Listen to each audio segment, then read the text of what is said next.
You're about to listen to TADPOG. Tyler and Dave play old games. It's a comedy video game podcast. We would like to stress that the hosts are not experts and are really just very crass commentators.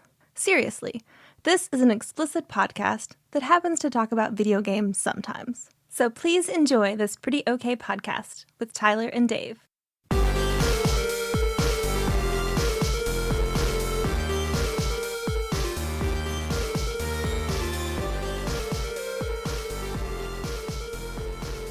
Hello, Internet. Welcome to another TADPOG podcast. The Ian part is silent. Tyler and Dave and Ian play old games. I'm your weird host Tyler, and we got a lot of shit to talk about today. I think so. I'm glad that you guys think so. Not about the game. Oh no! Other now I'm real worried. I have more things to say about the game than like. Good, it'll balance out. Okay, good. All right, great. So yeah, everybody, be very prepared for the second segment to be me talking for a very long time, uninterrupted, boring game talk. A lot of people want that. I don't know. It's weird. You can't. I'll go ahead and get into it. I wasn't going to get into it, but it's like you can't please everybody. Nope, impossible. No matter what you do. So yeah, even if the second segment were to be me just dryly explaining fighters' history, Now the history of fighters' history. a Ken Burns documentary, still no one would like that except for like a couple people. Yeah. Well, whether or not, good listener, you are pleased or not about what we're doing, we are very glad you're here with us. We are. Despite what I said may have just made it sound like. No, Let's start over. Let's start over. Nope. It's on the record. We're on the record. Damn it. Sorry. First thing I want to address right here. I got a package right here. Nice. So probably 4 or 5 months ago, I was on the toilet scrolling on my phone, see something pop up on Facebook, and I'm like, I'm gonna buy that for Ian and Dave. So I bought it, Okay. and then it was like, will arrive September whatever. Shit. I guess it's birthday presents. So I've got your guys' birthday presents right here. Okay. Nice. And the choices I've made are based off of the episode that we recorded that inspired this purchase. Oh, so do we get to guess what episode it was? Sure, Will you show us what it is and we'll guess? You would know immediately. Oh, really? It's dildos, isn't it? Shaped like Conker.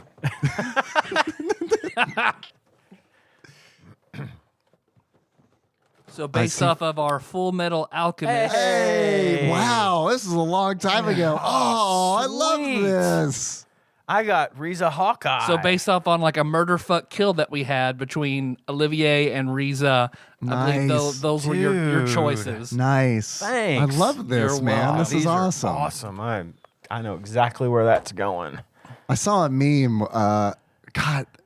Hopefully it was on the Tadpog Discord about like who you pick to like based on your personality. I'll try to find. That's horrible. I'm sorry for this horrible story. I saw a thing one time that I can't explain or show you. I promise you, But it was trust awesome. me, it impacted me in some way, in some minor way, long enough for me to be like, huh. And then immediately forget about it until I see a Funko Pop. Thank you, Tyler. It's really nice. Thank you so much.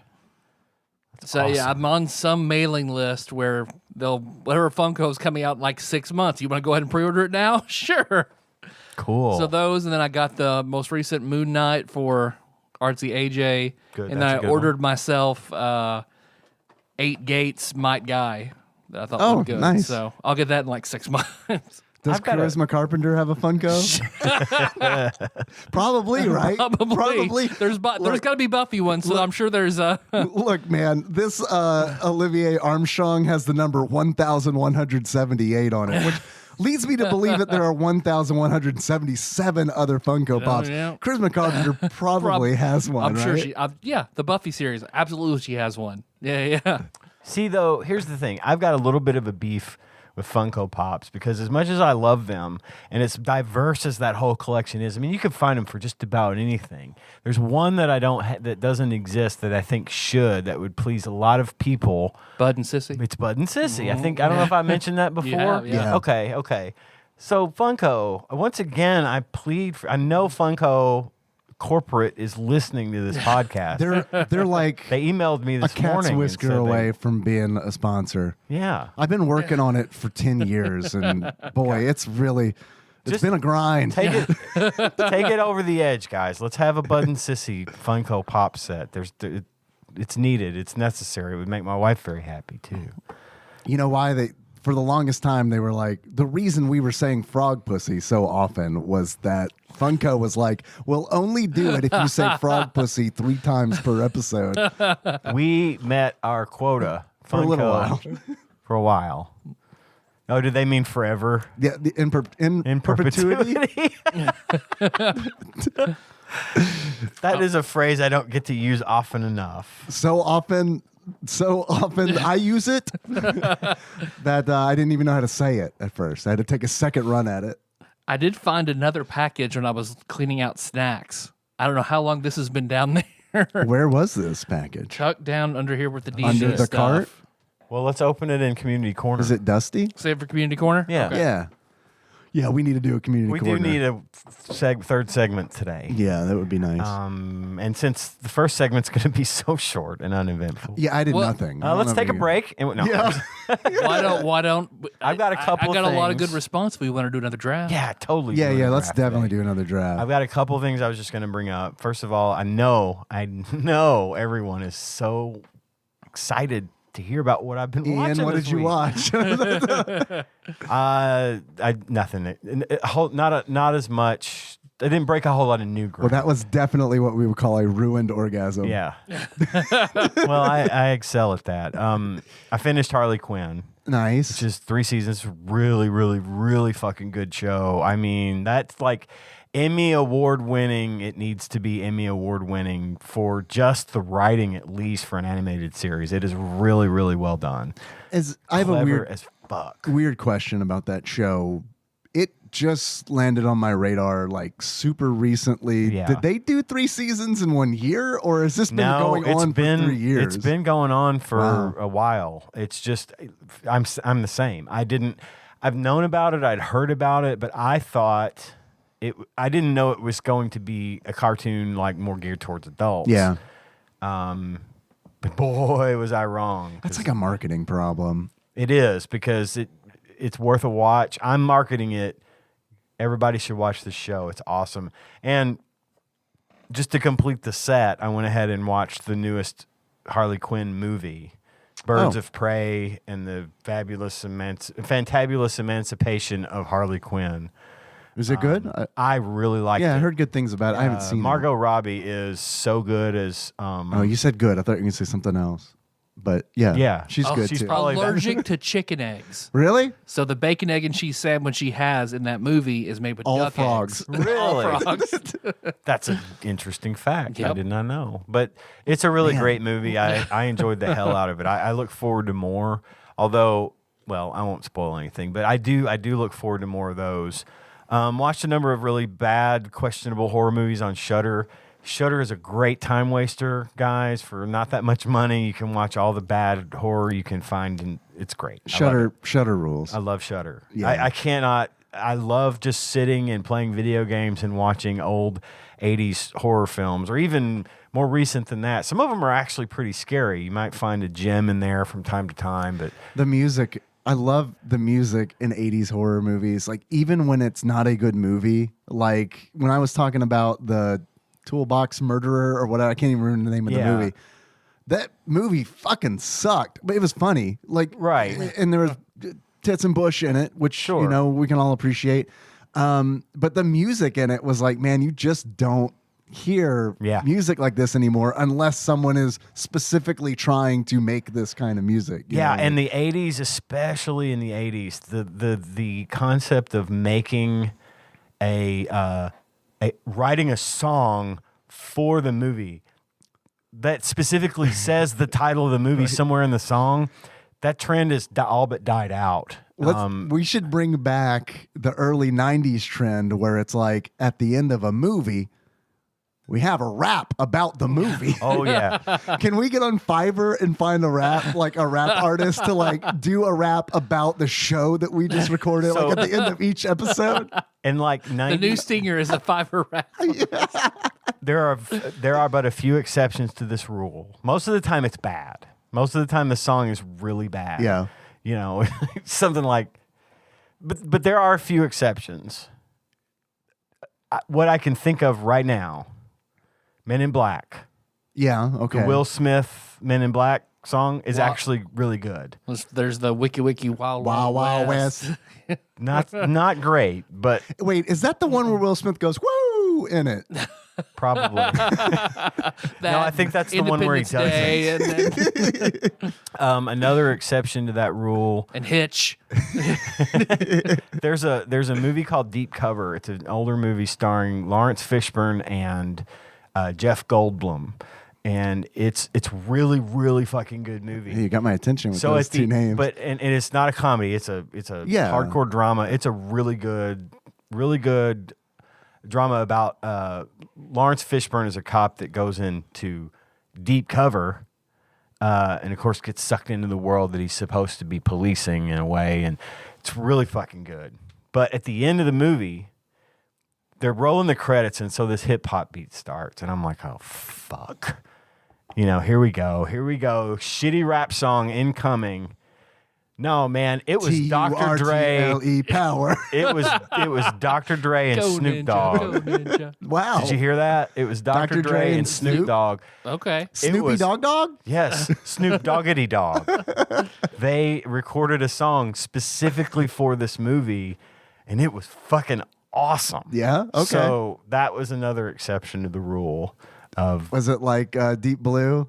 Was that the Deep turn Blue your hat Sea. like a shark fin? Oh yeah. My that hat, LL my Cool J? my hat is like a shark's fin. Yeah. Deepest, bluest.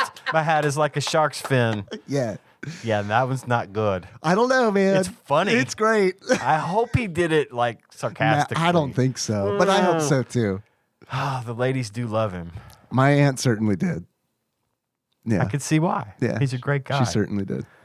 Anyway, and then the other weird, strange horror movie I watched this week is a movie called Possessor, about a woman who works for an agency that actually can take over the minds of people and basically control their lives to an end, usually resulting in some sort of financial gain for whoever contracts them for the job. She does this by possessing them? Yeah, they'll like kidnap the person and gas them and then put a thing in their head, and then that thing is like a receiver, and so they then transmit her consciousness into his body, and she can control him, and in this case she's being tasked with killing this CEO so that his brother will inherit the company and then get all their money. But it's a really fucking weird. So Inception trippy, stole the storyline of Inception from this movie. sort of, yeah. It post dates Inception, so I think they kind of did crib that couple of ideas there a little Rip bit. off. Wait. This movie came out after Inception? Yeah. This sounds like a 1970s movie. yeah, that's what I was thinking. Looks it like a was. 1970s. movie. No, this movie is recent. It was What? like 2019. Is it a period piece? Like, is it like Not really. okay, Joker happened and then Possessor happened? they have cell phones. Wow, that seems like a really kind of like a quaint. You know what I mean? Like, Yeah, it is, but it is an art piece. Okay. There's a lot of like visuals and psychological type stuff going on in it. I mean, it wasn't my first pick. I'm going to give it a 3 out of 5 stars. Wizen Sage says, check it out. is it at any point in the movie does someone say possession is 9/10 of the law? God, no, but if they had, I'd have given it 4 stars. out of okay. 5. I mean, right. speaking along that line, I showed Melissa the Corey Feldman music video for "Without You."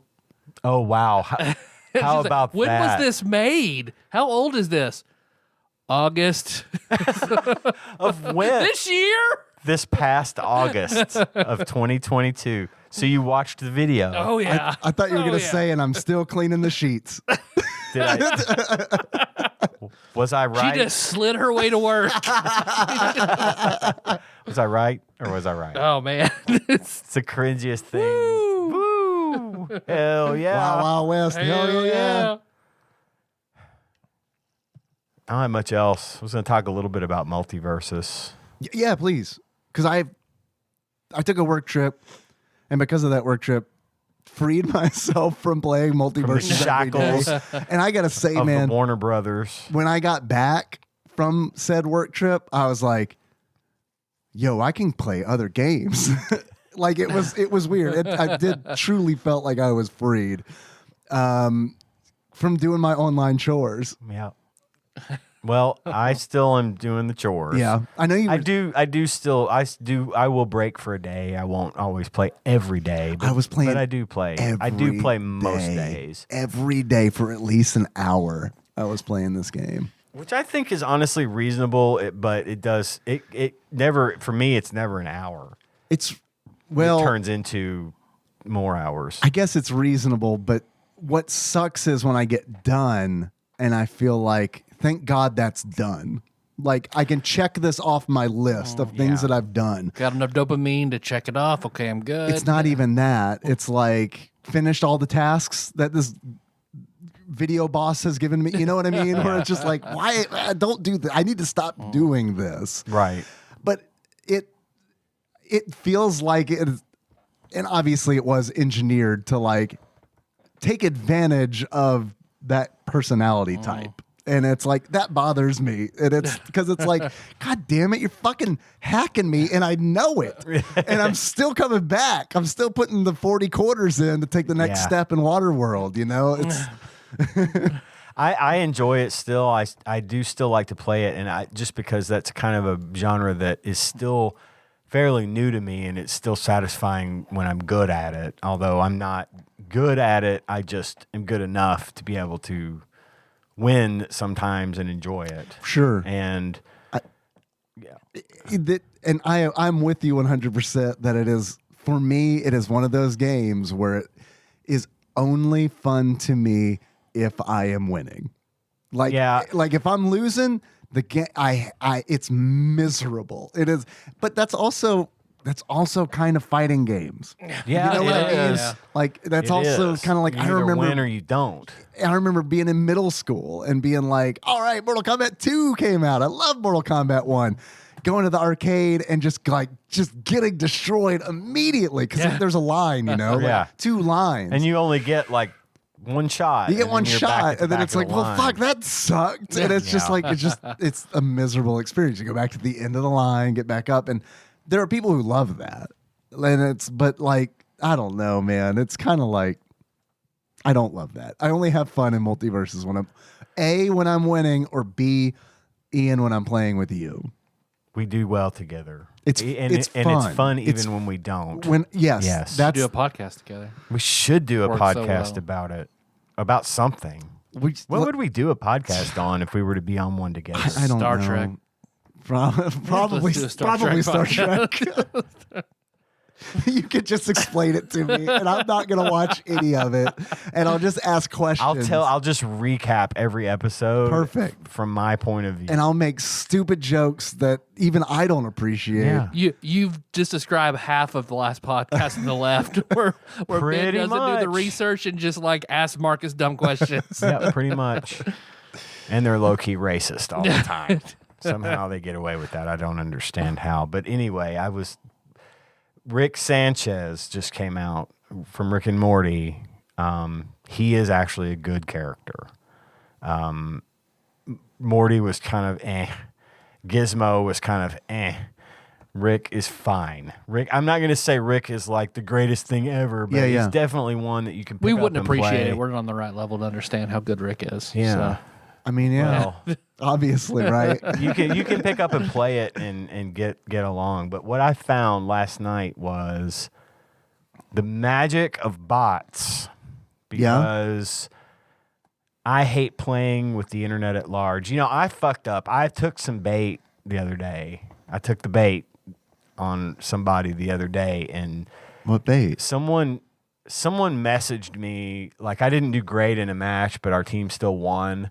And Oh, someone, God. yeah. Did someone come up and was, please, God, tell me someone sent you a message that verbatim said 1v1 me? No. Oh, damn it, man. They did say you hardcore got carried in that match. And I don't know why, but it flew over me. And generally I just ignore shit like that because I'm old and mature, right? No. I replied back and said, well, you're a hardcore cunt. Have a blessed day. So I'm probably going to get banned from Xbox Live now. No, you just get blocked. You didn't. Which is fine. I couldn't care less. I just say you're British. Yeah, that's totally fine over there. But then, that kind of pissed me off. And I'm like you. I hate playing with the internet at large because everyone is salty. Everyone is... Either you beat the shit out of them or you win a match, whether it's hard fought or not. And like, let's say you can do a best of 3. Let's say you go into round 1 and they win. And of course they're fucking teabagging and fucking, whatever they do to make sure that we won and we're better than you. Doing right? all the fixins. Just every bit of the fixins. Then you go into the round 2, right? And you're like, okay, fine, we'll play again. And you beat them, then they quit. Yeah. Or they send you a message. Or they'll send you a message saying you got hardcore carried or you got tazzed. Yeah. Dave and I both got both got messages that one night. We were playing on a team and we beat this other team, or this other team beat us because he kept spamming this one Tasmanian devil move over and over and what over. did Melissa do? She ran real fast. She fucking tazzed us. That's what she did, Tyler. Taz? But he took the time. This person, I say, That's what I should have responded. Melissa? This person took the time to send each of us a message that simply said, well, Dave said you got tazzed. Yeah. Mine just That's said, what Melissa says anytime I come. You got Taz.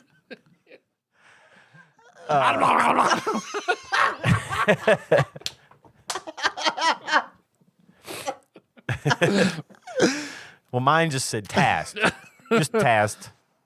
So anyway, I started playing last night. I said, fuck it. I'm going to play against some bots. So I set up bots and played 2v2. I didn't set them up.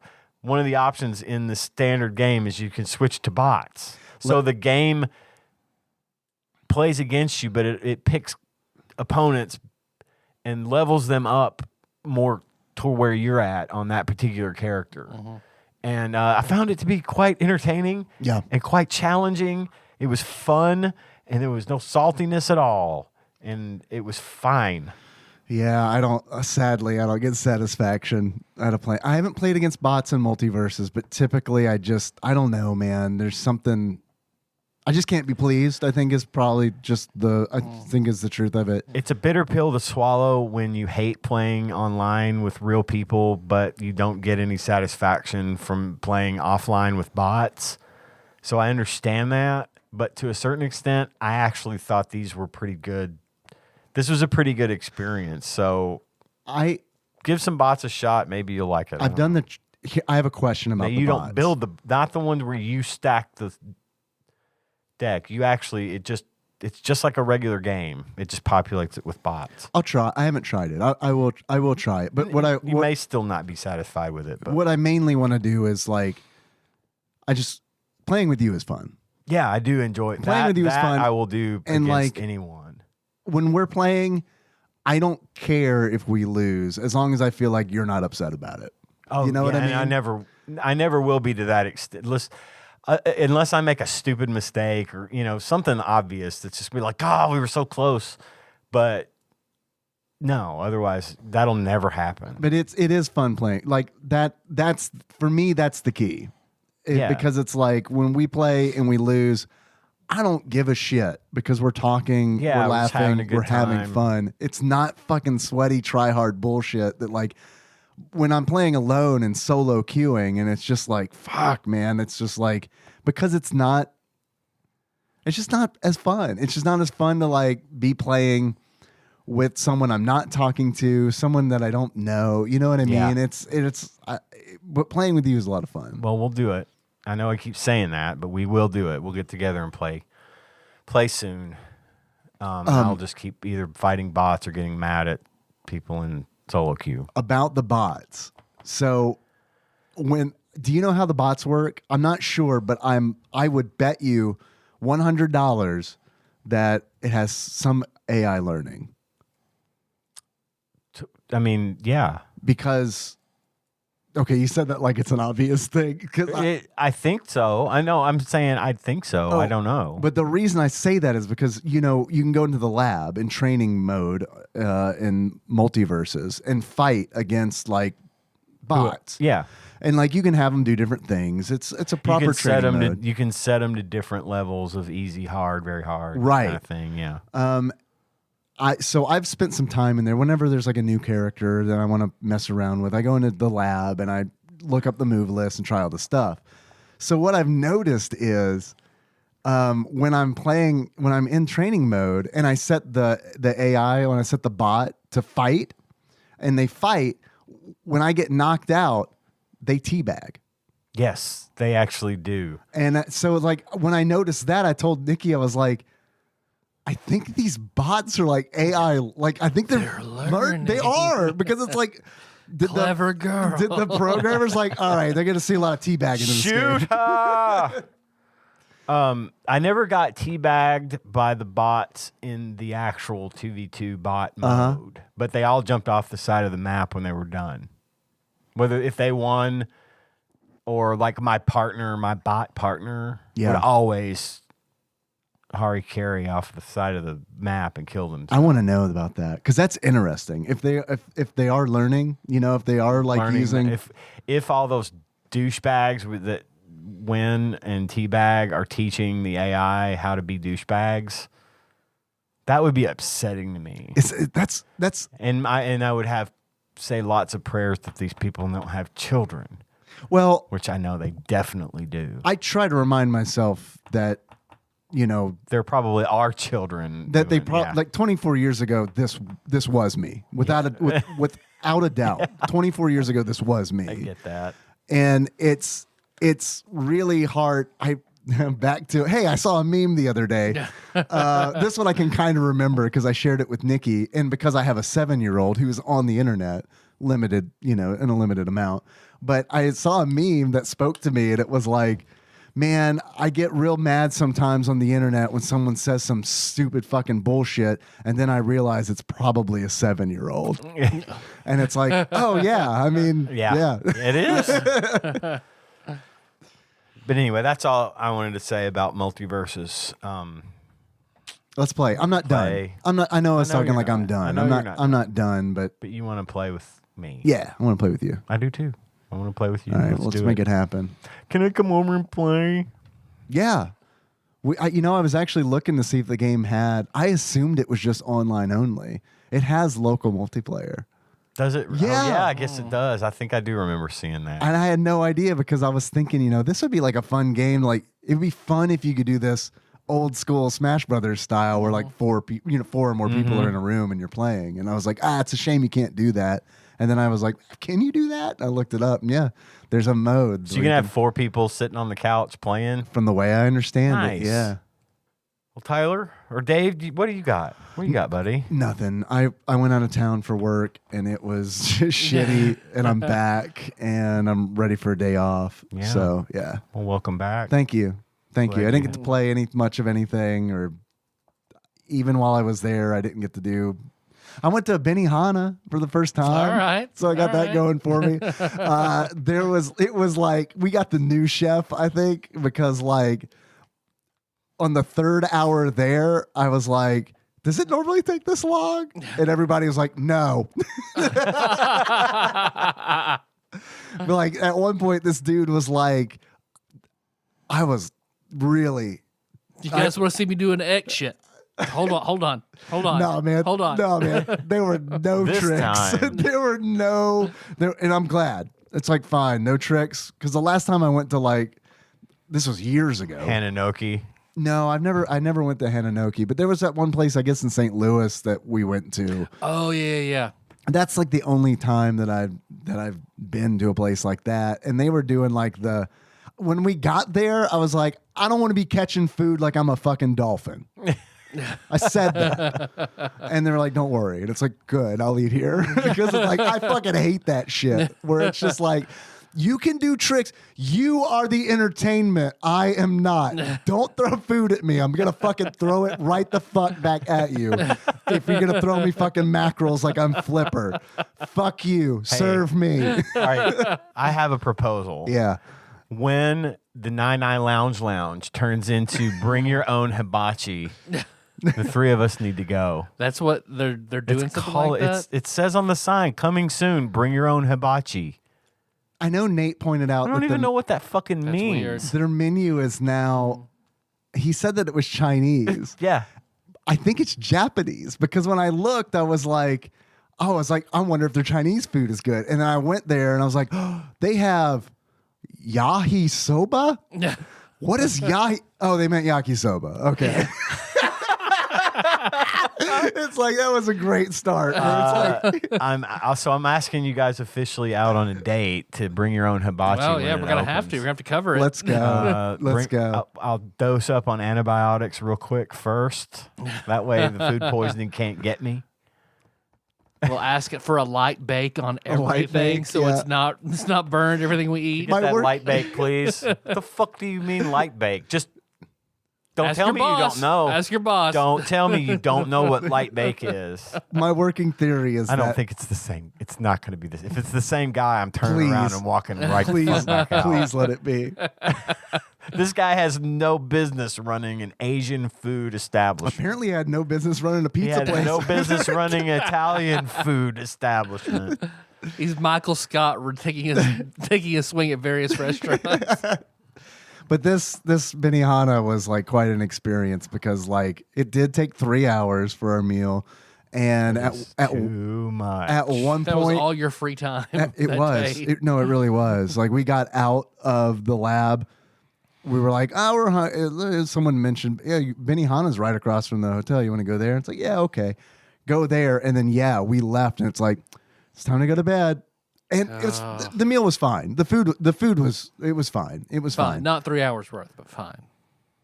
I'll also say this: Benihana is like way cheaper than I thought it was going to be. Really? Yeah, because I got the bill and I got like 4 fucking 20-ounce beers. So I was like, this is going to be like, my estimate is like, this is going to be $100. For sure. Like, this is going to be $100. And it was like, oh, it's half of that? Right here. Oh. Yeah, here you go. And it's like, I got 4 20-ounce beers, and then they call it a 5-course meal, which is like a little misleading because it's like Rice, chicken, that's 2 courses. they definitely Ginger salad, there's your 3rd course. Yes, yeah. Ginger salad is fortune one. The cookie. rice is definitely another. Fifth course. But like at one point, this dude was like, Fortune cookie, course number 5. Yeah. I swear to you, literally cooking 3 shrimp on the my grill, God. and it's like, I mean, I had to like. I mean, I didn't want to laugh in the guy's face, but it was hilarious to watch him meticulously cook 3 shrimp on the grill. And it's like, because I had never been there before, I was thinking like, is this somebody's meal? Like, did someone order 3 shrimp? And he's just be like, here's your 3 shrimp. But it was for the rice. But it was just like, I don't know. It was just ridiculous. So feed the dolphins. 1, 2, right. 3. I swear to God, you fucking throw that shrimp at me. It's over. I'm leaving. I'm going to take my 120 ounces of beer and leave. Yeah, can I get this to go? You have a bucket. That's actually my biggest complaint was like, I hate it when I have to be the guy who like catches the server and be like, hey, did you remember that I put a beer order in? Because I need that. It's them coming. Essentially, because it's like, I ordered that 20 minutes ago. So like, I mean, beer, please. And he's like, yeah, it's in. It's like, okay. Just, I'm going to nurse these 3 shrimp for a long time. Bring me a beer. Yeah, it's like, homie over here is like taking a real long time with these shrimp. I got to have something to do with my hands here. I'm getting back into Pokemon Go. Are Really? you? Yeah. It's nice because there are like 800 Pokemon now. So I'm always Wow. like catching new ones and shit. And there's like way more to do in the game. What got So, you back into it?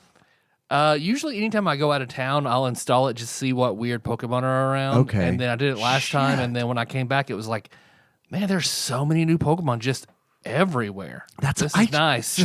I should get back into it too It because was I fun. travel so much now. And now you can, even if your phone isn't actively running Pokemon, it'll keep track of your steps. So eggs hatch a lot quicker. And there are way more Pokestops in town. Like now the church right down the road is one. So if I step out in my yard, I can get a Pokestop or whatever. Nice. So it's a lot better than it was. You said that Apple Valley Psycho Land down the street It is a Pokemon gym. And there's nowhere to like pull in. So I guess it's just that dude's personal gym.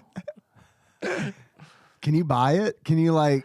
I've heard that you can. Yeah. That you can request and purchase and like rent a gym. I bet that's what happened. probably did. It sounds like something that like he heard about a couple years This'll too get the late, kids maybe. in. You know what I mean? Like, not to say that people aren't playing it. I know that they are, but like definitely didn't get in, didn't strike when the iron was hot. That was so much fun. It was fun. I'm tempted to do it again, but I don't think I will. I'm having fun with it. I was spending Yeah. money. It's kind of like not a lot, but then again, you know, I always only buy incubators now. That's the Yeah. only thing. I can't remember None of what I us. was buying. It was probably incubators. I kind of forgot how the game works. It was a lot of fun, but like I always try to justify it where it's like, am I having fun with the game? Is this an obscene amount of money? No. Okay, then I'll pay a little money, you know. I mean, I've earned a decent amount of currency just leaving Pokemon in gyms. And if you leave it for almost a day, you get 50 coins back. It's 150 for a egg incubator. So I'll just leave like 3 gyms, you know, all around work, around the hospital, Yeah. and then next day I'll have 150 coins. So Cool. not so bad. But you guys want to do a draft? I loved the draft last episode. That was awesome. Got good response. It was fun. I did forget Twix existed though. That was brought I up. almost said Twix, but I went Kit Kat instead. Kit Kat one was of my I think it's honorable better. mentions. yeah, it was because I don't want to have both. They kind of fill the same slot for me. I know they're different, but they both kind of have the cookie crunch, you know. So Well, what kind of draft do we want to do? We could do non-chocolate candy, fast food, or I think chips were the 3 ideas I threw out. I'm good with either. You want to roll a die or something, a D6, and have it? All right. So 1 and 6 is chips. Okay. 2 and 4, or 2 and 5 is fast food. Okay. And 3 and 4 are non-chocolate candy. Fast food. Okay. Fast food it roll is. the 2. Here we go. Now roll for initiative. Yeah, let me find a We D4. should do that. We should roll for initiative instead of it being determined by the D4. I got my D20, and I'm proficient in fast food, so So you get a bonus. Give me a +2. All right. Roll for fast food initiative. All right, I got a 4. I'm going last. 17. 9. So it's Tyler, me, Dave. Well, I know the 2 restaurants I'm not getting, so let me.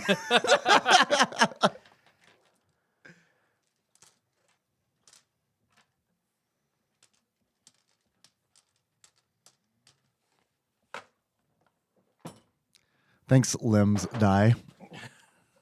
Rolling as good as always, I see. If I hadn't spent so much fucking money on you, I wouldn't use you at all. But I did, so I guess I'm trapped. And it's metal, so you can't even punch it in the microwave. Oh, I can. You'll We just bought a also microwave just for that. you'll just also be punishing the microwave, but that's okay. You can get microwaves at Walmart Microwaves real are cheap. cheap. Cheap. Set it on a stump outside with an extension cable. Preferably when it's raining. Ooh. Fire that bad boy up for about 20, 25 minutes. Man, you just described the beginning of a Goosebumps book.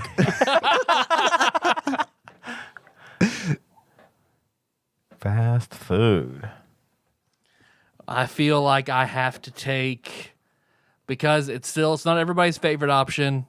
but it's consistently the cheapest. The most one comes to mind, so I'll go ahead and snatch McDonald's. You gotta McDonald's up. do it. That's like a famous football player. Just Odell Beckham. It's like, well, I don't know, right?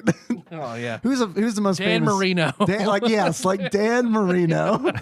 I don't know. I think Dan Marino's more of a Fazoli's. Joe fuck, Montana. I better take Fazoli's. My turn. Yes.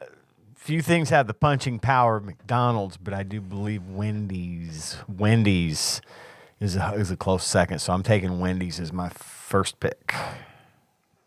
Wendy's is good. That like spicy chicken's like $10 now for that combo. Is it really? The one with the hot honey on it. Well, that one's like It's that like one's more than that. It's like regular. We're talking about number $13 for that 6. Regular combo. number 6 is like $10. Holy shit! Yeah, the one with the hot honey and the pickle chips on it like 12 or is 13. like $13 for a Who combo. the fuck do they think they are? I will go to Thai US. Thank you. They're so for that. good. Yeah, but yeah, really. They're not 13. I went to Wendy's not long ago for everyone, and everybody wanted the chicken sandwich. Yeah. With the hot honey and the pickles on it. Fucking came out of there for about $35, and I was just like, I told them, I'm yeah. like, nope, sorry, can't do that again. That's not worth $35. No. It is not worth it. They're good, but they're not that I can literally take $13 and go eat at Flamingo Row or Outback or something and get better better quality food. Better quality yeah, food. for sure. And more of it. It's tough, man, because it's like you got to up your game like Hardee's did. I remember when Hardee's they were like, yo, our food's expensive now, considerably more expensive. But look what we're doing. We got $6 burger changed their game. We got these thick burgers. Try these out. And I did. And I was like, oh, these are fucking good. Like, Yeah, they upped the game and the quality. Yeah. For a minute there, I honestly thought that they were like, I missed the Monster Burger quite a bit because that was my go-to. But hey, I feel like it wound up better. So Hardee's is my number 1 pick. Nice. I feel like Burger King might be a smarter move, but hear me out. Fucking Hardee's owns breakfast. We're calling this It Hardee's. does. We're Hardee's does. We're calling this Hardee's / Carl's Jr. Okay. For our West Coast listeners. Yes, Hardee's / Carl's Jr. I was close to taking Burger King because, but I got to stay true to me. In the morning when it's like, it's a special treat, it's a weekend, it's like, man, we're going to get some breakfast from a fast food. Can't go It's fucking wrong Hardee's. with Hardee's breakfast. Every fucking time. Every breakfast sandwich they offer is delicious. Cinnamon And raisin biscuit. delicious. and I think their burgers are still good. Their burgers And are good. I their had one chicken- tonight. Best fast food chicken Their strips. fast food chicken strips are really good. when they're the hand breaded chicken, and they also have they entered into the chicken sandwich wars with the hand breaded chicken and the pickles and all that, and they're really fucking good sandwiches. Hardee's has good quality food, and it's expensive, but it's not as expensive as Wendy's. I mean, you can get their monster. They have the monster bacon burger, and it's like 3 patties and the buckload of bacon and everything else, and it's about $11, $12. Really? I didn't see, man. For this combo. Wendy's is straight fucking up, dude. Like, if their menu is now like cost wise in line with Hardee's, they are fucking up. Real They bad. are, and they fall back on that $5 like the 4 for value, 4, the 4 for something like 4, that. 5 for 5, whatever the fuck that thing is, the $5 value bag or Yep. whatever it is, because that food in that bag is terrible. It's just not. It's not terrible. It's just not as good as the premium stuff, obviously. And I don't go to Wendy's and be like, give me your most mediocre burger, some kind of flavorless chicken nuggets, and a tiny, tiny thing of French fries. No, I want the big burger. Or I Yep. want the big chicken sandwich, and I'd rather do without than pay that much. But I remember Hardee's is awesome. You're right. all of the talk about Wendy's reminds me of the time that I went through Wendy's when they changed, when Biggie size was no longer a thing. And I remember ordering something Biggie size, and the teenager working the line, had no idea what I was talking about. Like none. Tupac killed that, sir. West, baby. But there was like definitely this moment where it's like we had a conversation where it was like, what? And I'm looking at the menu, like I'm confused. Well, I guess I'm gonna go home and burn CDs. What? Excuse me?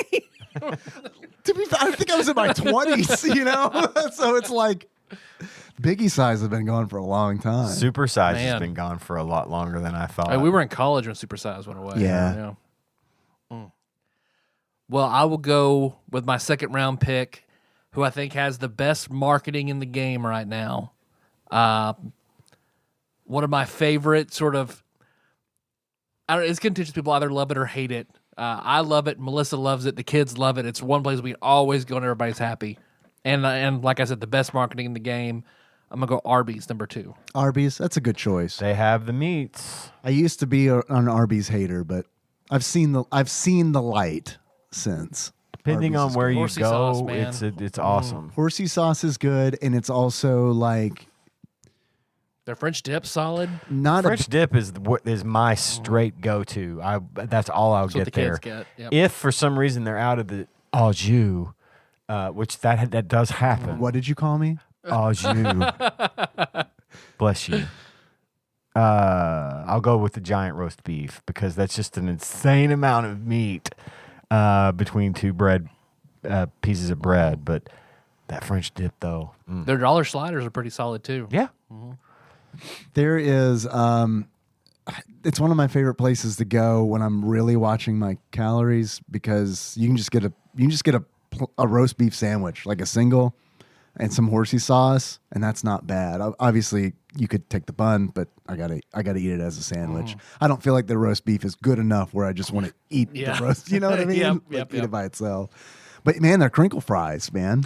Yeah. So see, thank fucking God they came out with crinkle fries Yeah. there because I was Not always a fan of the curls. well, Yeah. I don't like curly fries Yeah. in any capacity. They're like my fucking F tier French fry. I hate them. It's Hardy's weak point. To be fair, is I feel like the fry game is not good. But I do like me a crinkle fry, as we've discussed. Mm-hmm. But at Arby's, the only option you had for the longest time was either curly fries or potato cakes, which is a hash brown. Yeah. the potato They- cakes were good though. I liked them, but I prefer. and they were triangles, French fries. which They were. reminded me of paper football, which I liked. It's a pleasing image.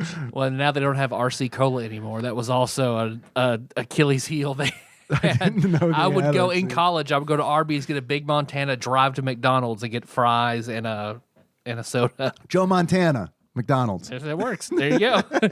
Remember the Weirdly, not Arby's. It has the big. That has the Big Montana.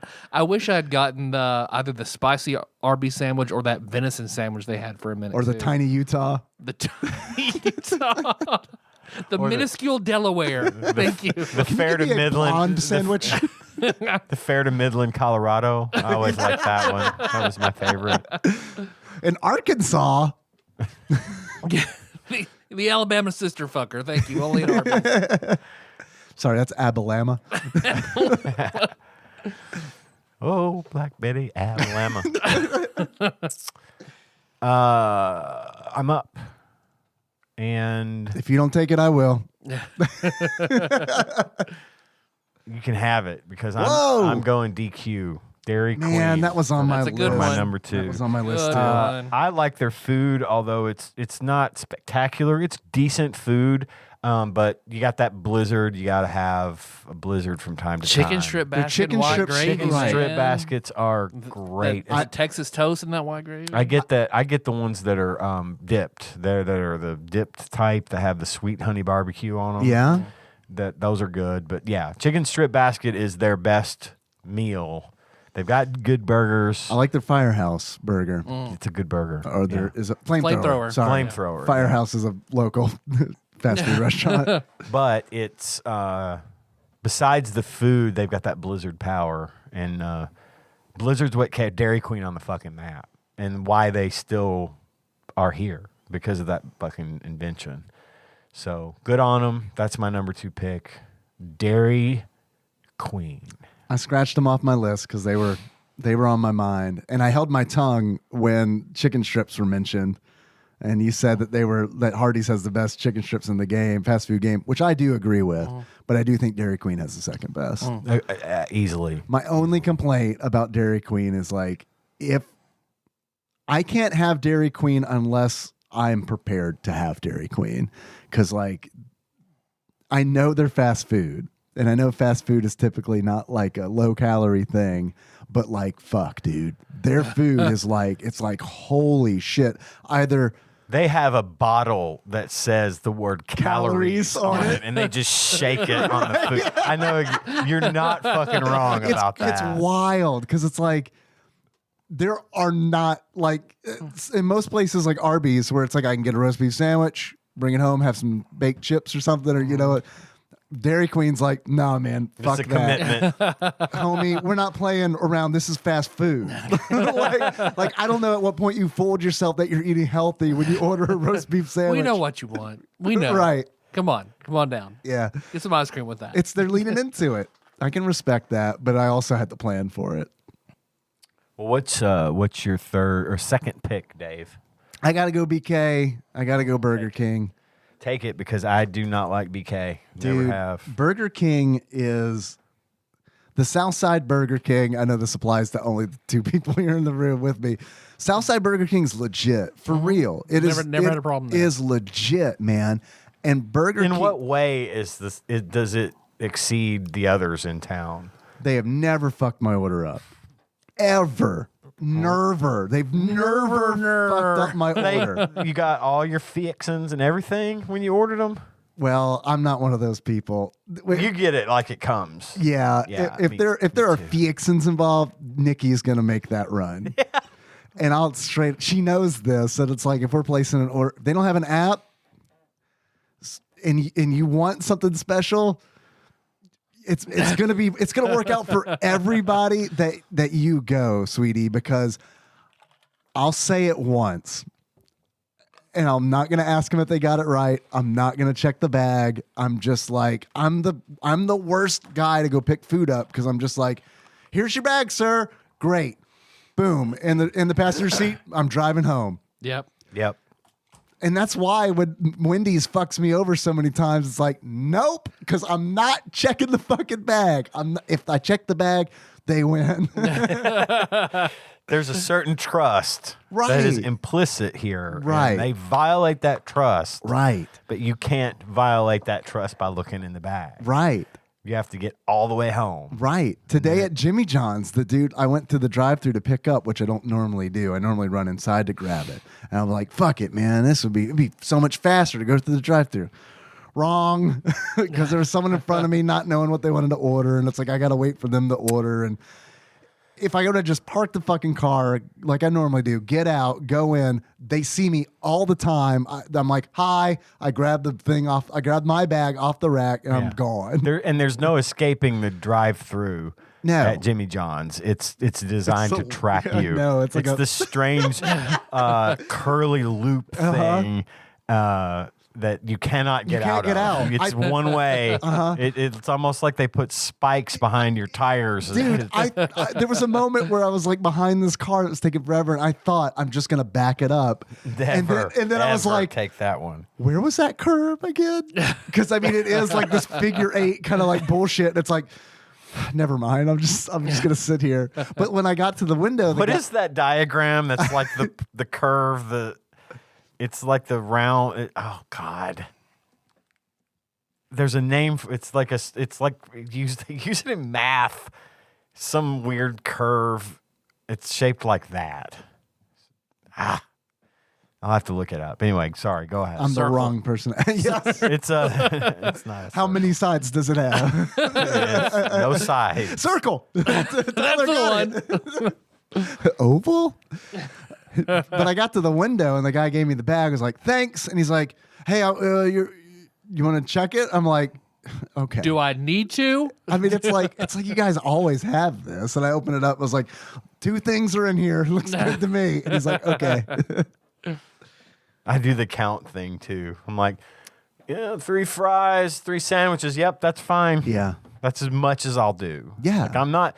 Plus, I'm not breaking open dude, someone else's fuck no. fucking sandwich to make sure the No, onions got left off because now I've exposed the sandwich to the elements, Right. and it's cold. And Yeah. it's, no, Fuck that.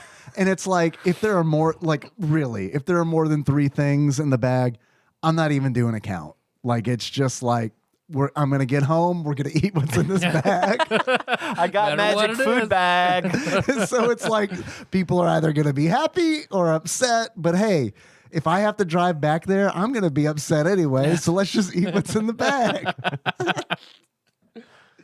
So Burger King. Burger King. And the Burger King on South Side, that shit's always fucking hot, man. It's like I've never had, because Burger King fries, I feel like that's some bottom tier fry. Yeah, they're not good.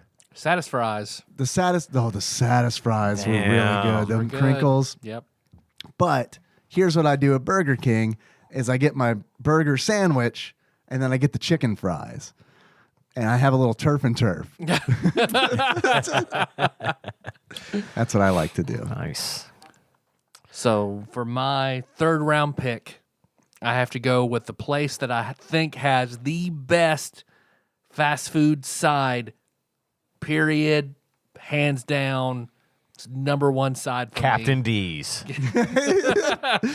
Love that corn. The potato ole at one. Taco John's. Yeah, I kind of figured that might be where we were going with that. Because those sides, yeah, the potato lace, it's killer. They also have the calorie sprinkling that Dairy Queen does. Yeah, those are wild. And it's especially when it's like, when I get them. Small has, 700 calories?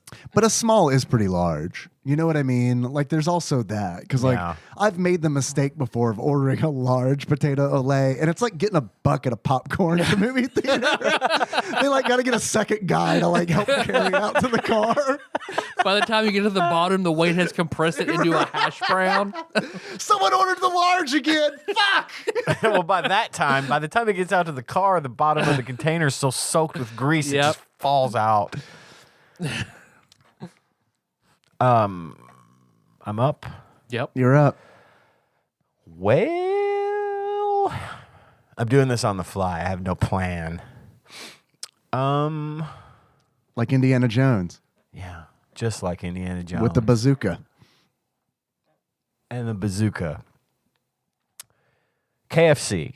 It's my number 3. KFC. I do love Solid. me some fried chicken. I could eat more of it than I should be allowed to eat in one sitting. Their mashed potatoes are amazing, even though they're not really that, they're not supposed to be that good, but they're good with that gravy and those biscuits. Love me some biscuits. Their chicken pot pie is killer. Tanya goes for the chicken pot pie every time. Yep. And it's big. Like, it's hard to eat an entire chicken pot pie from there in one sitting. Challenge accepted. I said hard, not impossible. You sit in the drive-thru and look at them eat it. My friend said I couldn't do this.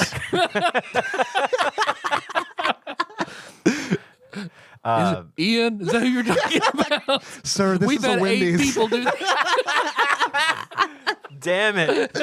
I wanted to say it. But their extra tasty crispy is my fucking jam. But the only kind of, I like the breast and I like the leg. Yeah, buddy. I do. Yeah, buddy. I don't like the other pieces. I just like the big piece of the breast piece and the leg piece.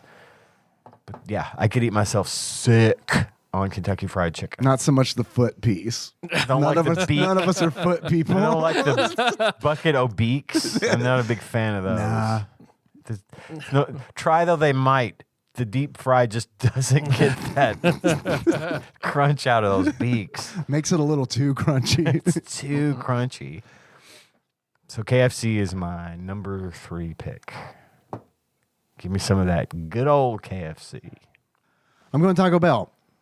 Taco Bell? Yeah. I'm going Taco Bell. I think that Hero Taco Bell. I think that Taco John's is better quality food, but I'm hoping that I can win through mass market. Yeah, much bigger market. Yeah, Much bigger mass market. And I honestly think that Taco Bell has Excuse me. I think they have a bad rep. They Like, do, because a lot of their food's really good and it's affordable as fuck. it's cheap. And it's also one of those where it's like I've never gotten diarrhea from Taco Bell, like in my life. You know what I mean? Like, like they need to do something to like stop that joke. I'm challenging them. Yeah, they need to be. Yeah, right.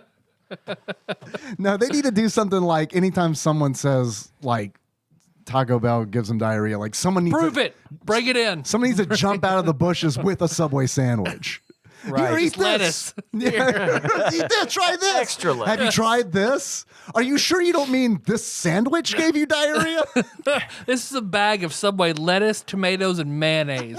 Please, it's warm, shake it up. and I need you to eat it. We need you to leave it in your car for one shift. Go into work, come back out, and eat that on your way home. Don't eat anything else.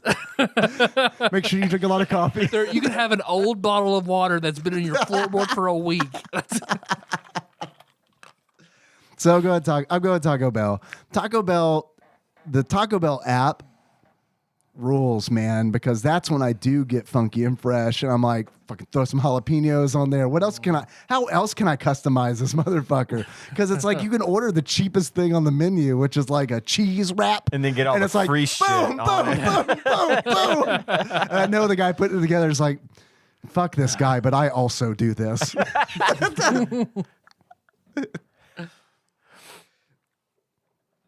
Tyler. Back around to me. All right, so my favorite, my palate skews this way, and I could have it every day, and not get tired of it. So I'm gonna go because I love Asian food, Asian fast food. You don't see a whole lot of it, so Panda Express. Panda Express, huh? That was gonna be on my list. Panda Express is one of my favorite places to eat.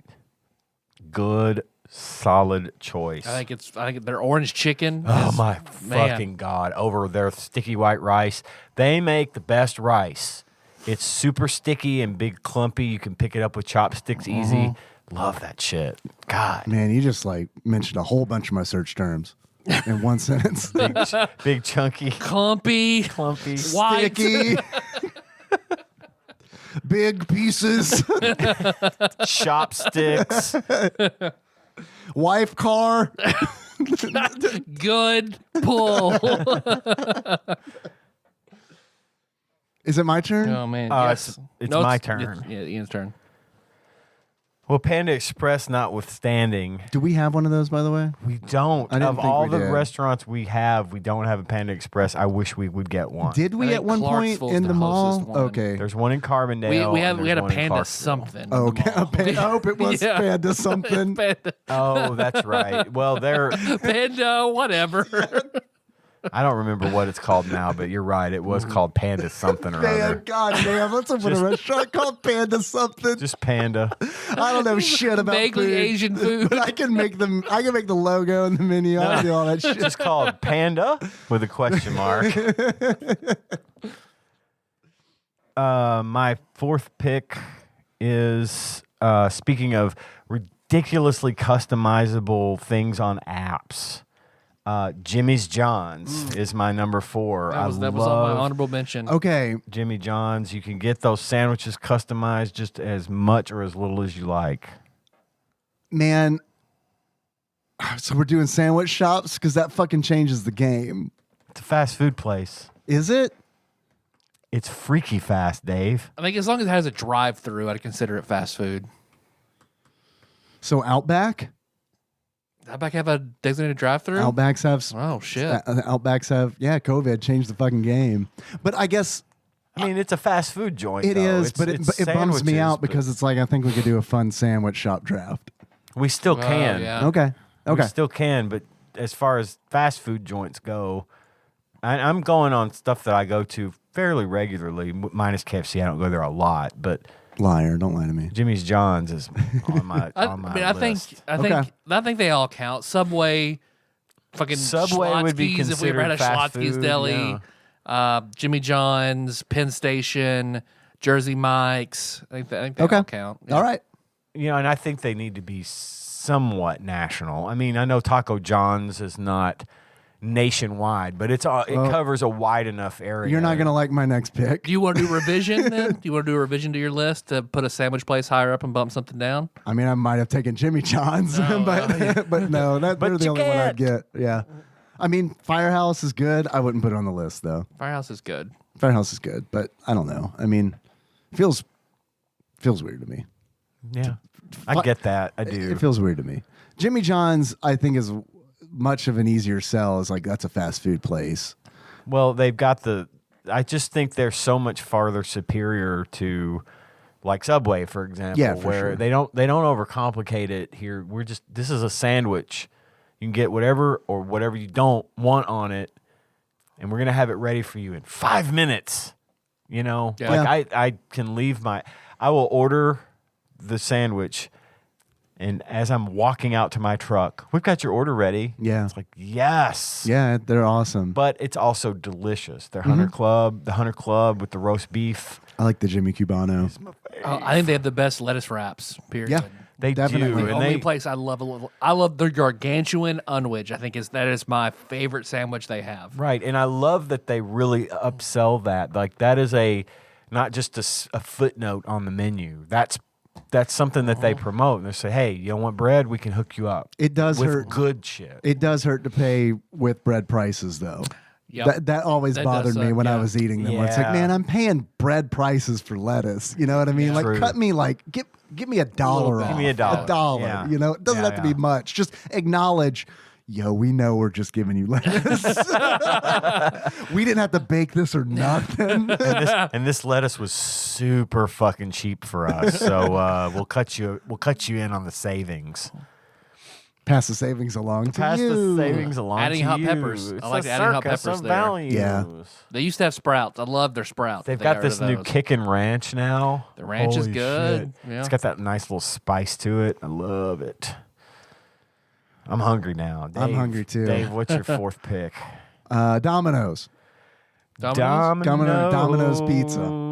I wasn't thinking about They have pizza good sandwiches, places. Well, as soon as you said it, they have a drive-through. It's like, okay, pizza. That counts, I yeah. gotta fill that pizza slot I think fast. pizza. Yeah, that definitely counts. Domino's, not the best pizza, but hey, man, it's I can cheap. get one for $7, and it's fast, and it's not terrible. and it's like they're filling that niche where they're like, hey, man, do you like cheap pizza but don't want to get Little Caesars? And want to spend $2 more? I would spend $2 more and not get Little Caesars. I would too. And I don't care. For I don't Little really care for Caesars. Little Caesars either. It's fine for like In a what you pinch. in a pinch and for what they're charging, which ain't much. You know what I mean? $5 for a large pizza. That's great, but I mean, I do. Large-ish. I think the word large is sort of fluctuates. Yeah, as to it's what that it's a actually relative means. term, Yeah, right? it's relative, but I do think that Large penis. Yes, it's a relative term. I do think if Little Caesars are like, yo, these are $7 now, we'd see Domino's be like, ours are $9. Fuck, finally we can raise them. Fuck, finally we can change this special. Ours are $9. Their Brooklyn style at Domino's is there. fucking That's the solid. one Yeah. I get I is like the that. Brooklyn. I like if the I get Brooklyn a pizza style. from there, I get the Brooklyn style because Brooklyn Fire Hawaiian. yeah, I just prefer that style of crust because it's not quite thin, but it's not as bready as their original crust. Yeah. You get that nice, and you can fold it if You you're can into fold that. it if you're into that. Yeah. They got sandwiches too. And they're I not, mean, they're good. they're good I think they're sandwiches. overpriced. They make but they're really They good are sandwiches. That overpriced. chicken habanero is a big favorite at our I house. like that one. I'm a big fan of the Philly. They have a Philly cheesesteak version of that sandwich, which I always get that. They got the pasta bowls. Pasta bowls. Tony used to Pasta get bowls are the all right. cheese. It's just cheese, just a bowl of cheese melted, and you in bread, and you dip it. It's like a fondue. All right. They're getting you there. Throw some cheese in, melt that shit. $5. The melting pot is who gets you there. Oh, cheese and bread, $100. What is this, Bitty Hotas? I'll never forget. If they threw the cheese at me, I might eat. All right, Flipper, we got the ladle. Let's go.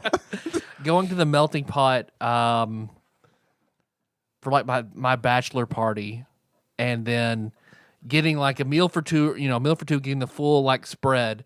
Josh going and Josh just getting like a side something, And him just when the tickets came, I looked at mine. I was like, okay. And then Josh, hey, it's your bachelor party. He traded tickets with me, and I was like, dude, look at that. You really don't have to do that. And he opened it up, and his face just fucking fell, and he just. Yeah, okay. I'm not too proud to give this back to you. Because it was like his was like $4 and mine was $120. I've had paychecks smaller than this deal. I've never been back to Melting Pot since because it's like that's fucking crazy for what it is. Here's an idea for a restaurant, okay?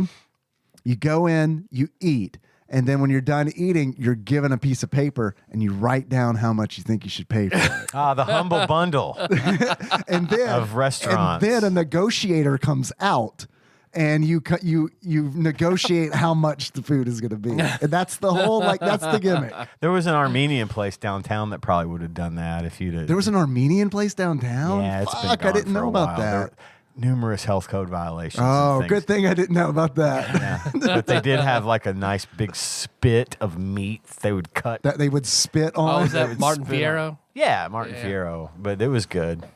See, It's just I never went, but I always wanted to. It was good, but I think they maybe didn't clean as much as probably they should. Gotcha. So. Did you clean the meat hook? Nah, just throwing up there again, Plus, tossing in the oven. they weren't apparently big fans of paying their rent. I knew the guy that owned. Well, we know the guy that owns the building. His name begins with a J. Oh.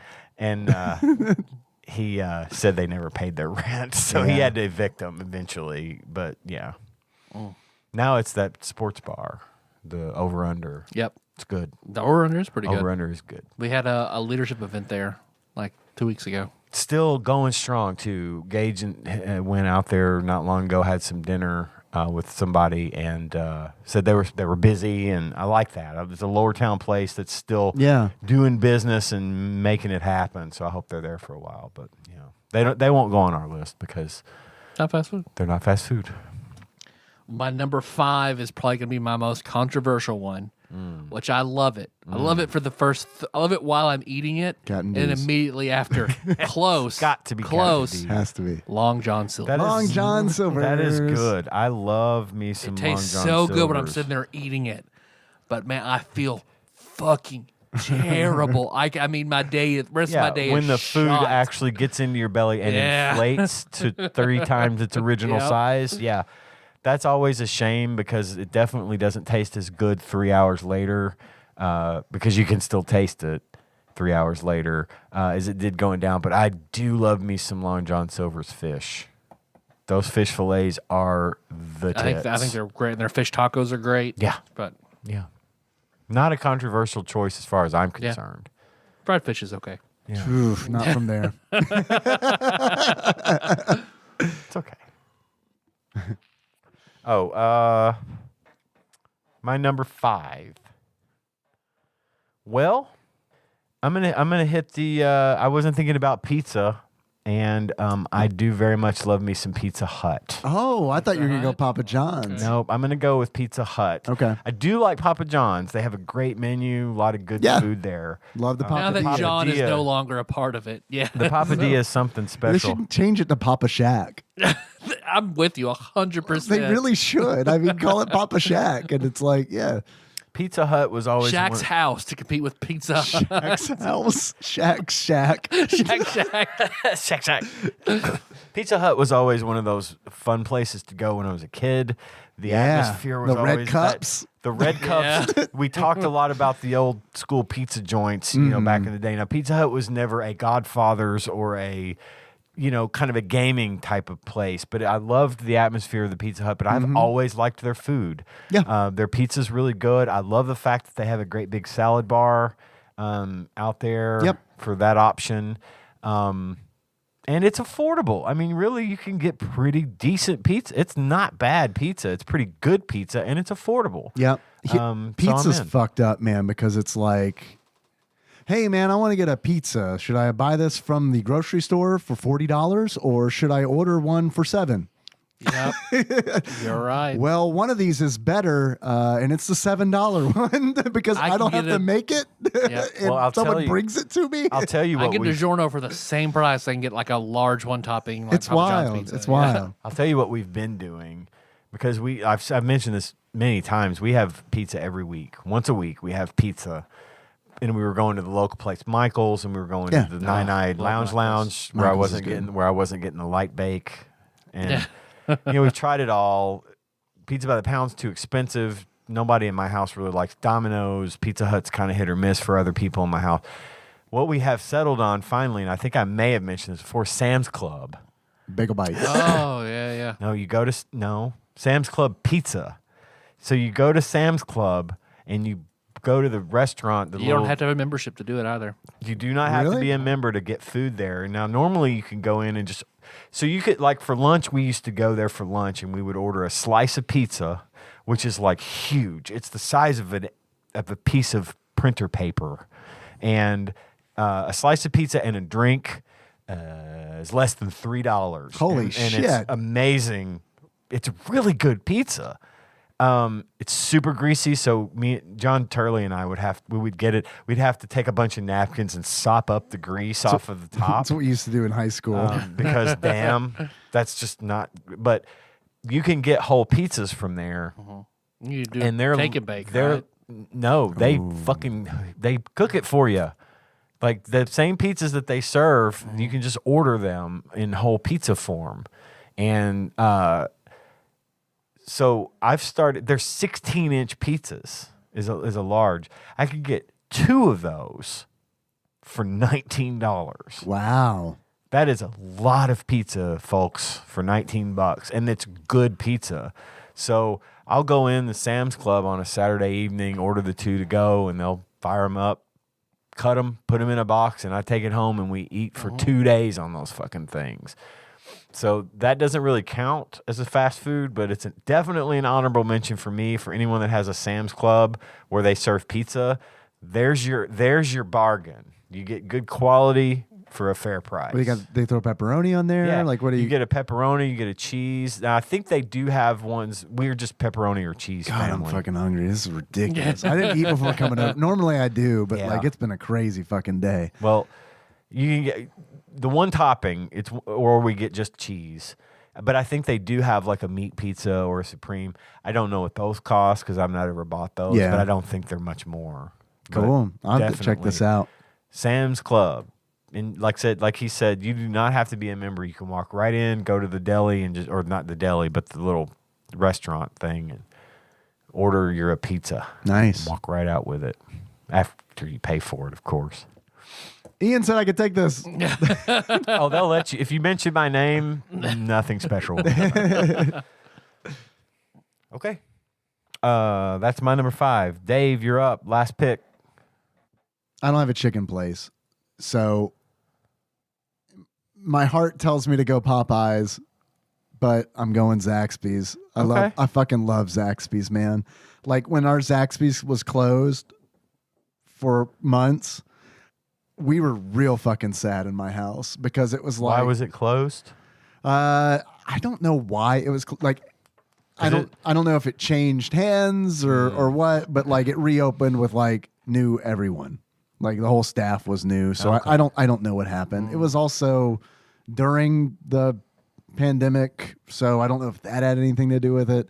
But they were closed for like months. I mean, it was like almost a year. I think they were closed, and when they reopened, it was like, fuck yes, finally. Nice. They're on the other side of town. Oh, yeah. and we They're go. as far away as you can go unless you're going to Culver's, which is farther down than that. Yeah, just like next a block door. away, kind of deal. Yeah. Culver's good honorable mention. Culver's gets an honorable mention, and that should have really been on my list, but I didn't put it there. But Culver's, I almost mentioned Culver's just because I felt like it would go over really well with the listener. But man, we literally have Zaxby's once a week. And Really? Yeah. And it's like when we drive that distance and it's like their fucking fries are great. They're crinkle fries that are seasoned. And I will say I do have a complaint about Zaxby's. One complaint, and that is they don't have their hottest chicken anymore. The hottest chicken they had, the first time I had it blown away by how hot this fucking like chain restaurant chicken was. It was like, holy shit. It was like, I mean, it was like threshold where it's like, holy fuck, this is hot. And they had a lot of sauce on it too. They didn't like skimp out on the sauce. They don't have that flavor anymore. It's like the next one down, which is like not nearly as hot, but it's still good. Yeah, it's still good. And they give you the toast, the Texas toast with it, like Dairy Queen does. I love Zaxby's, man. It's fucking great. I haven't been in a long time. I'll try it again. But I'm very proud that we didn't pick Chick-fil-A. We left it off. I almost did. I eat Chick-fil-A. I eat Chick-fil-A. I do. There was a time where I didn't on principle, and then those like 10 years passed, and I was like, well, that didn't change a fucking thing. And then I also met some people who work there who were really cool, and they were like, yeah, like everyone who works there is gay. Right. At least our location. They're like, seriously, like 90% of the people working there are gay, and the manager has no idea. And it's like, that's funny to me. And I was like, what if like look at those fellows being good friends over there working together. Right.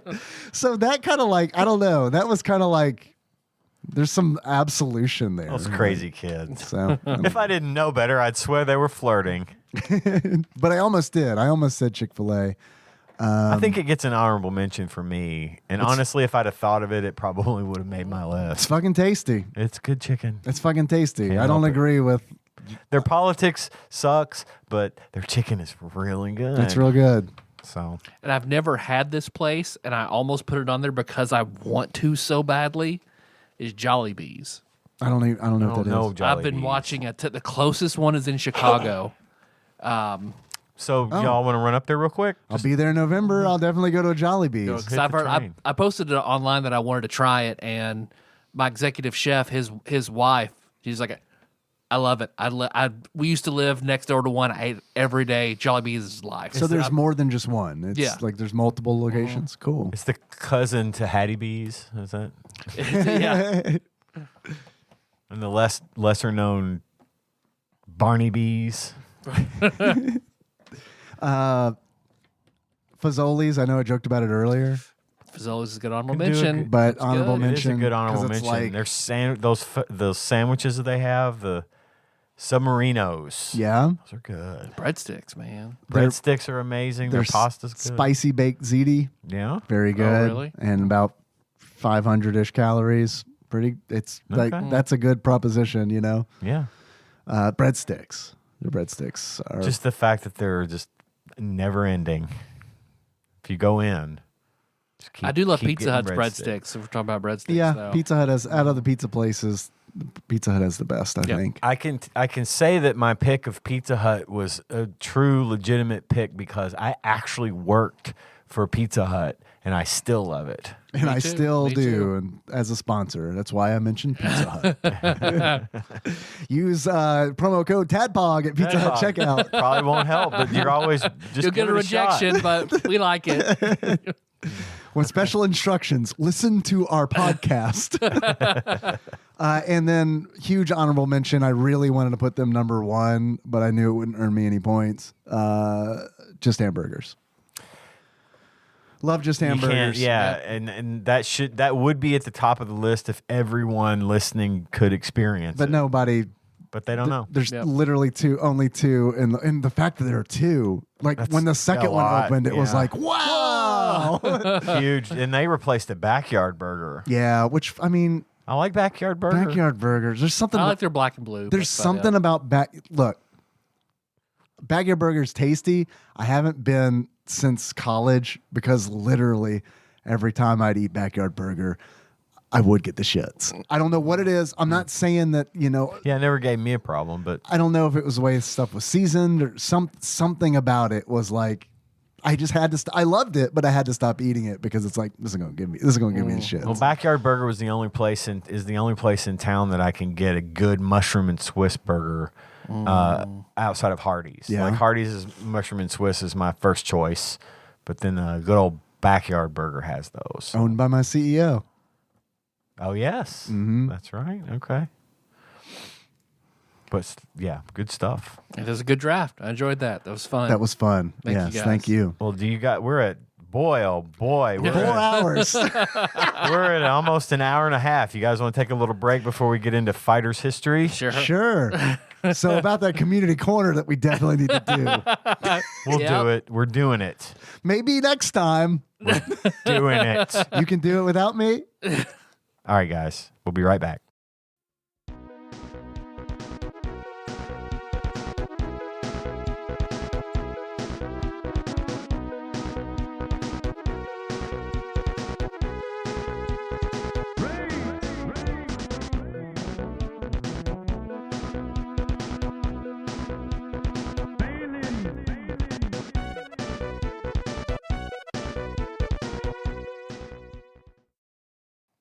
And we're back. Yeah. We're back. So you guys want to talk about fighters history? Sure.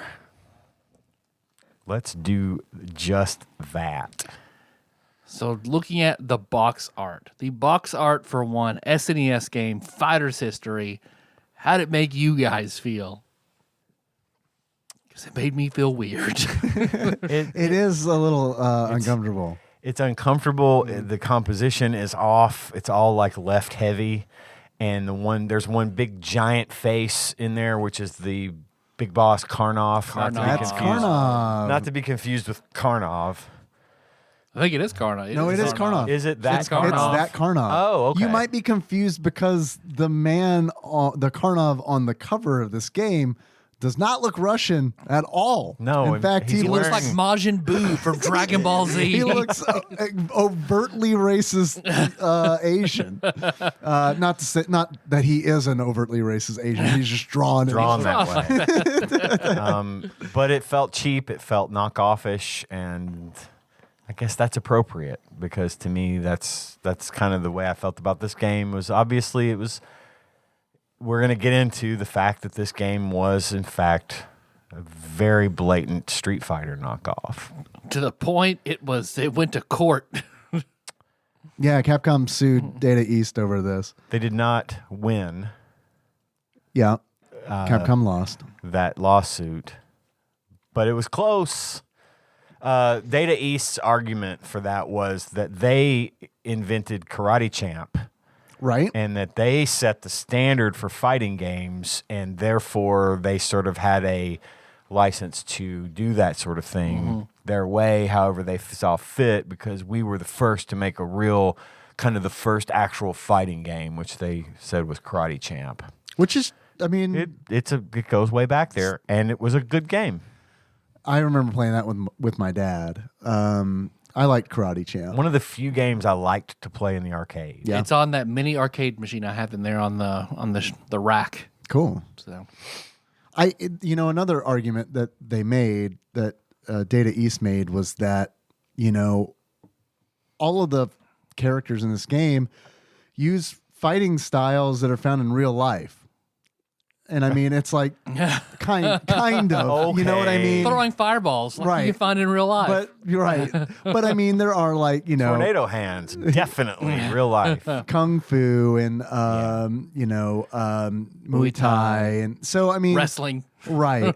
And their argument is like, we're basing this off of real life, just like Capcom did. We're not copying Capcom. We're doing what they did and using real world martial arts. I mean, it means nothing that we have a literal Chun-Li, Ryu, and Ken knockoff in this game. I mean, our Ryu's a girl.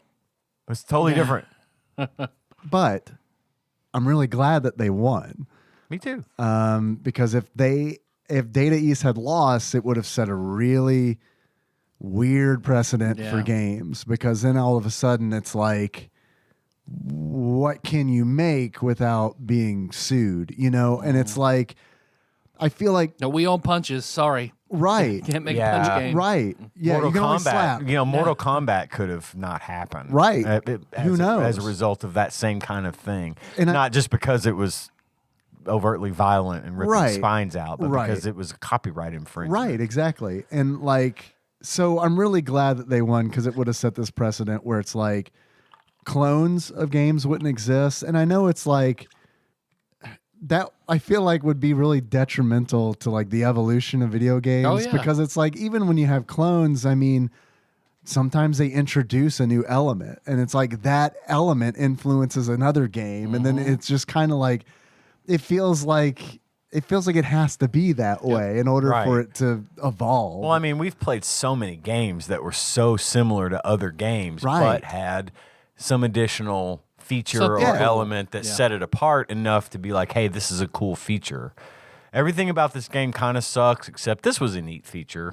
But if that comes into another development later, like you said, it can make things better to have another take on the same genre. Right. Like Mario 2.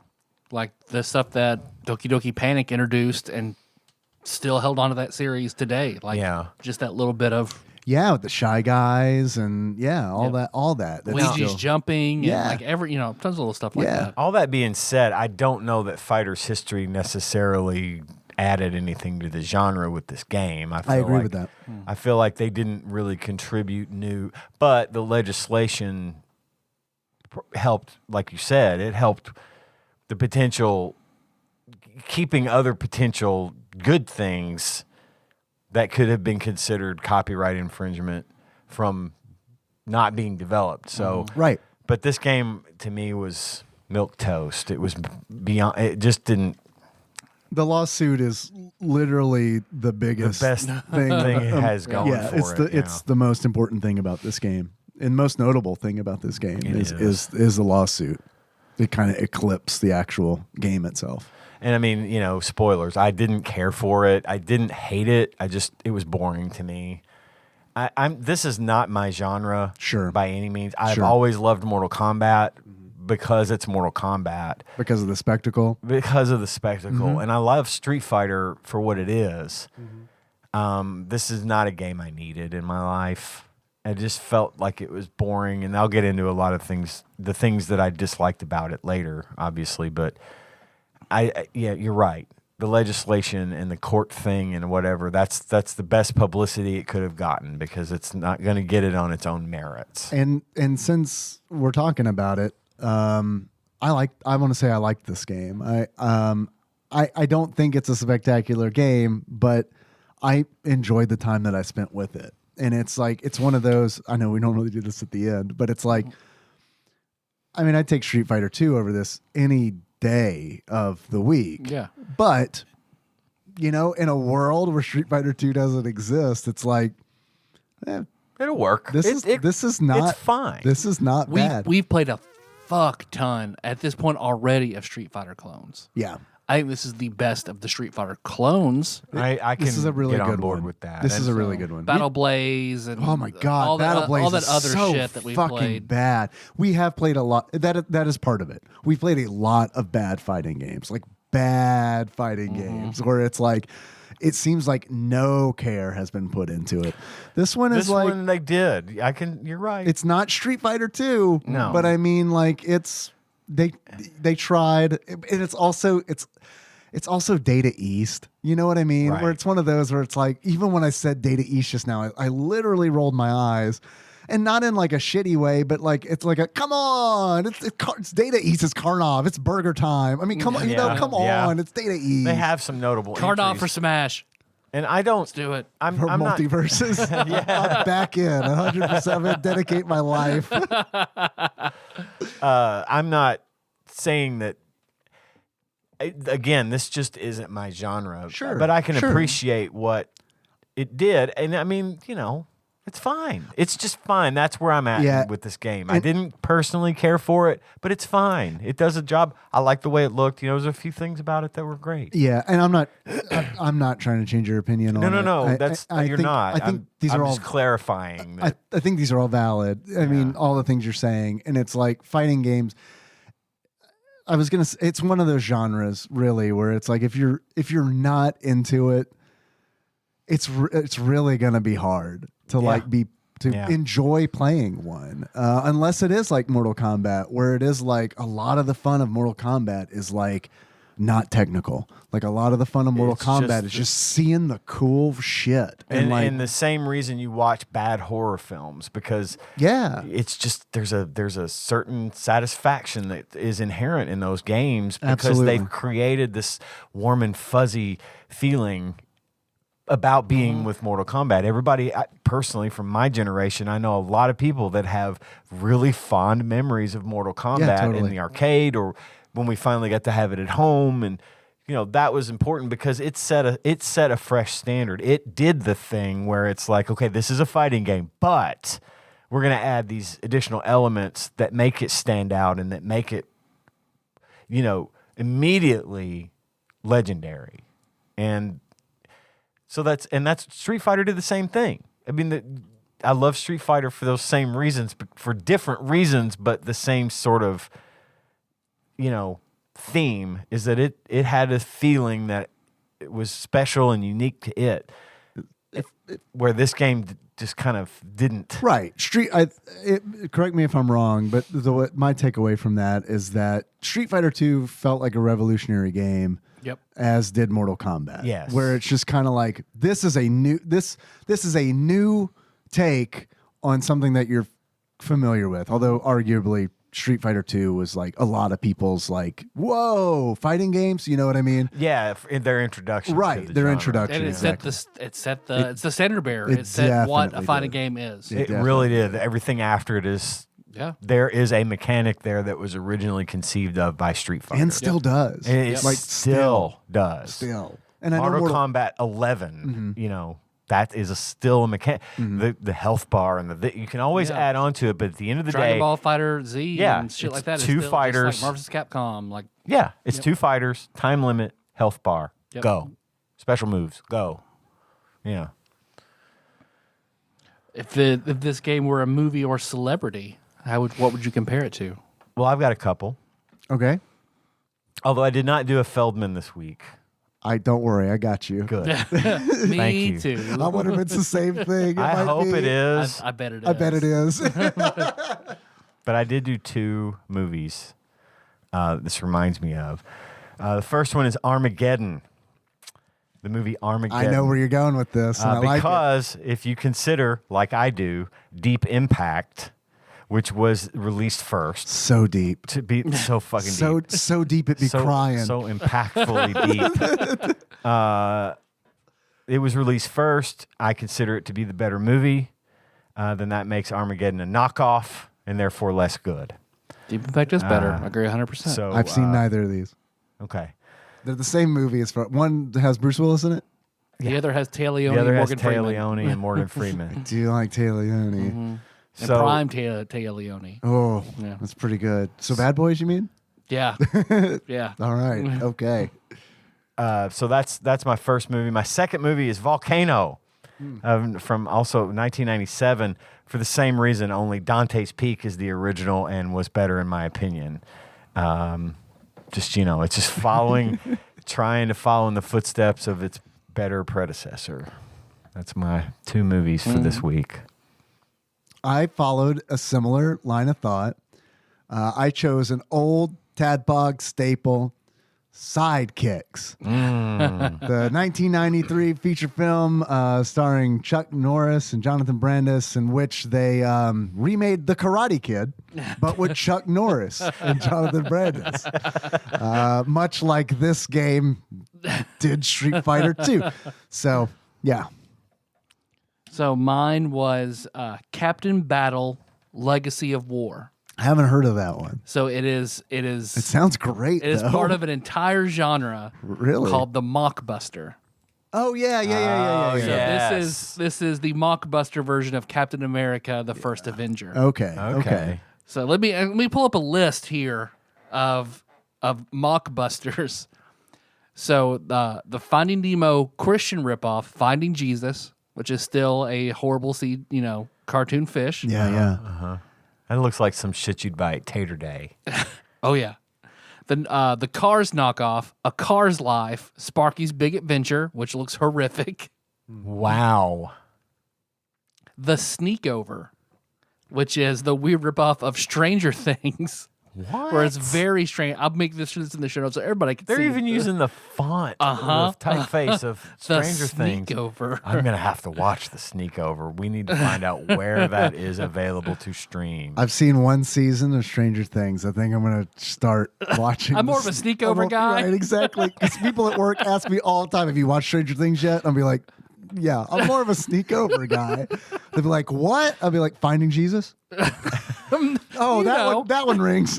Well, the Kung Fu Panda ripoff, Chop Kick Panda, It's all in the mind. and the knockoff Legend of Kung Fu Rabbit, also Okay. exact same thing with a fat rabbit. The Incredible Hulk knockoff, The Amazing Bulk, 2012. They're not even trying. He's purple with green shorts. That's when you watch Mallrats in the opening credits and they do all the characters in the movie as comic book characters. There is the Incredible Bulk, which is Ethan Suplee's character. Nice. There's the knockoff Ratatouille called Ratatouille. Rat makes food. It's 3 weird rats making food. Let's see, the Dutch ripoff of I've Shrunk the Family, or Help I've Shrunk the Family. So the Honey I Shrunk the Kids. Oh wow. The Shrek knockoff called Shrunk. Fungus the Boogeyman.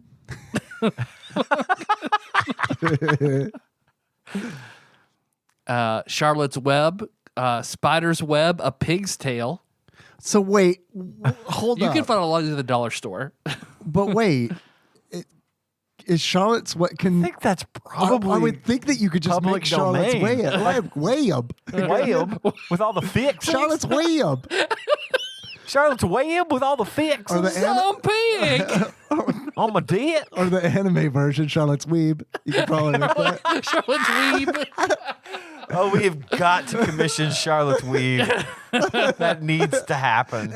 I guarantee you that exists gotta in be a some thing form. already. I'm not the first person in the world to come up with that. But like Wizard of Oz is public domain. You can make movies. I think you can make a movie That's out of that wild. because unless I know Warner Brothers owns it, I bet it's one of those things. but I think it's like I bet it's one of those things where it's like, as long as it's like based on the book and like doesn't contain like things that they made special for the movie, you know what I mean? like special characters.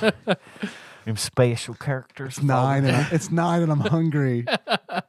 There's a Thor knockoff called Almighty Thor, starring Kevin Nash, who you might remember as Super Shredder, if not Yeah, from NWO okay. He's a Wrestling. wrestling guy, yeah.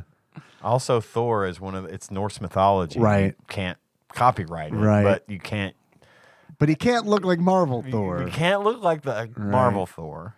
And then, of course, here's the cover for Captain Battle: Legacy of War. There's a man He's with a wearing red an skull. eye patch? He's got an eye. There's a red skull. Look, it's brown recluse. Only she's white. She's definitely not brown, but they can't call her Black Widow. That looks like a porn. It really does. It does look like a porn knockoff. Red Rocket. Fast and the Furious, called the Fast and the Fierce. You're gonna get this stone.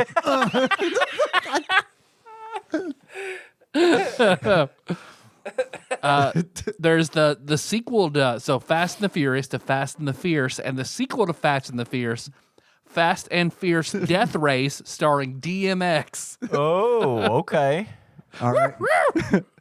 R.I.P. That does infringe on the Death Race movie. Guess what? Metal Man's a ripoff of. Iron Giant.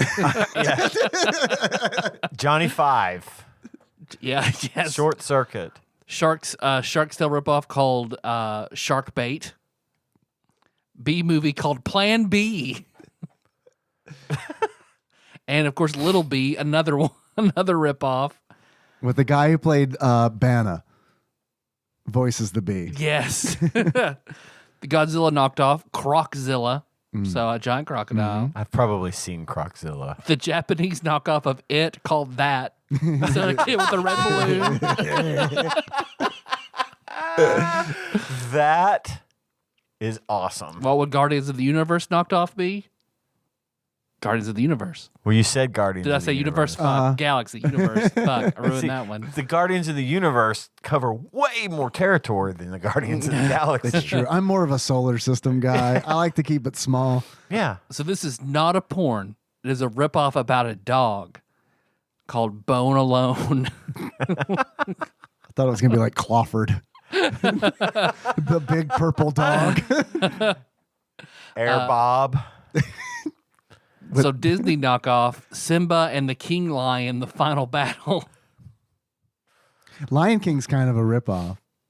It is. Yeah, I've heard that. Yeah. So, yeah, that's Okay. that's what Captain Battle, which was my favorite one. I'm trying to think of the anime. I think it was like Simba the White Lion or something I like think that. you're right. Yeah, it's like really old. I remember being like confused as a kid because like I had seen at some point those like universes had crossed or something, and I remember being like, as an adult now, I understand what knockoffs are, Right. but like there was definitely a window when I was a child where it was just like, what? How can these two things exist together? What's your Pauly Shore entry, Dave? We should change it to Pauly Shore because I'm starting to get depressed doing the Corey Oh, Feldman. Corey. Why did I say Pauly Shore? Because it's meant to be. Because he should have been Indiana Jones. I would've don't watched even know that. where that came from. That just appeared into my head, Well, and it I said can be Pauly Shore. now. Let's switch to Pauly Shore starting next episode. Okay. Because Okay. Corey Feldman's really honestly. That well is pretty dry. Not only is it dry, I'm starting to feel like a bully Yeah. because it's like Especially after I am too. Especially after last week when I went off on his little love letter song to his hey, wife. look, it's awful. It's like terrible, look, it's but- awful. He you know, loves his he wife. loves his It's wife. nice. So Corey, I love you, but we're done making fun of you after today. I think. He does love his wife, which ties into my how is this game like Corey Feldman? There was a show that I never watched, so you guys can tell me if it's real or not. Called The Two Coreys. Yeah. It's a reality show. Yeah, I remember that. In which I didn't watch it either, but I remember it being on. I guess they lived together or something. I don't know. But because I didn't watch it. But I saw a clip where the two Coreys fought. There was a physical altercation, I suppose you could call it. Show that. notes, we'll find it. It was more, it's definitely on YouTube. That's where I just saw it. Shirts are grabbed with two hand shirt Oh grabs. shit! And there's a point where Corey Haim says, speaking about Corey Feldman's wife, are you always going to back her? And Corey Feldman says, yes, she's my wife. And yeah. I'm not that guy. I'm like, well, if she's wrong, then I'm going to let her know that she's wrong. But if she's right, then yeah, she's right. I'm not going to be like, yeah, I'm always going to back her. It's like, she's right. Sorry. Yeah. But if she's wrong, I'll be like, look, you're wrong. I'm sorry. get it. We'll work this out later. But Corey Haim's Hey, right. back off. I got my wife's back. Honey, you do know you were wrong, though, right? So yeah. Support her publicly, and then No, I wouldn't. No, absolutely not. I don't.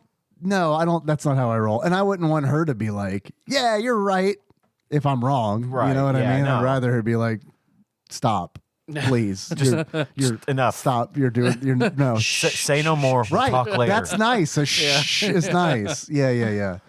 But like in this clip, like she is definitely egging this on. And I don't know how much of this is scripted, but at one point she says something along the lines of just because you haven't found happiness. And it's like, Ew, gross. and so, yeah, it's like one of those. And it's like, so at that point, Corey Haim's like, are you really going to back? And Corey Feldman's like, yeah, she's my wife. And I'm like, yeah, that's fucked up. Yeah, that is not. You'll be appropriate. dead in a few years, Corey Haim. Just you watch.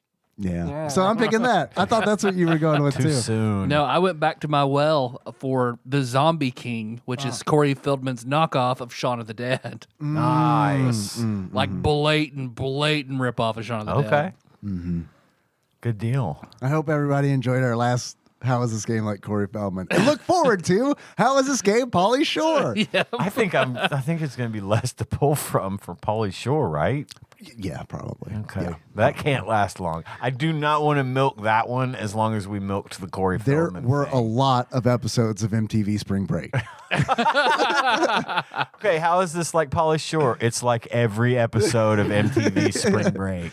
I've heard he's Episode 3, season 4. I've heard his stand up is funny. He's a funny guy. I've never Yeah. seen it, but I've heard that like legit his stand up is funny. He kind of had a good start. He like literally lived in the improv. That was like where he spent. His family owned part His of it? family owned it. Yeah. Oh, I didn't know He that. grew up like being in the club from childhood. He was just always around. And I've heard interviews with him that are like, he just seems to be like this really cool guy. He does. And it's like when people talk about like his success in the 90s, he's just kind of like, yeah, well, that didn't work. You know, I mean, yeah, that didn't like work out. But I mean, like, I don't know, man. He just seems, every interview I've heard him in, it's been like, all right, he does seem like a down to earth genuine guy, dude. like a Yeah, genuine I've dude, heard yeah. that too, actually. I mean, you can mock him, but the Pauly Shore type is iconic. It's its own archetype now. Yeah. Like that he's set up. So Yeah, Yeah, there's he- something to be said for that. That's true. Arguably did create the Pauly Shore character. He's in the juice. Yeah. Yeah. That's, Yeah. that's the thing. Yep. And look, man, like as much as like I can make fun of that now, I ate that shit up when it was new. Like, I mean, it was like Fucking Biodo. it was the right age. Hell yeah. Hell yeah. I was at the right age for that. Like, I mean, it was just like, no, more, please. You can play the same as that character? Great. That's what I want. Want more of this. They knew that. They knew Yeah. that's what we wanted. It was like sitcom the movie. Yes. We need sitcom, the The movie. Where it's like, all right, you can play pretty much the same guy, different name, different situation. Okay. And it's like, great. That's what I want. Well, we want to say 3 good things about Fighter's history. Yeah, sure. I've got a few very brief good things. First good thing is it was like Street Fighter. Yeah, I think my best knockoff also falls yeah. under that category. It came close. It definitely did. I thought the backgrounds were good in this Yeah, dude. game.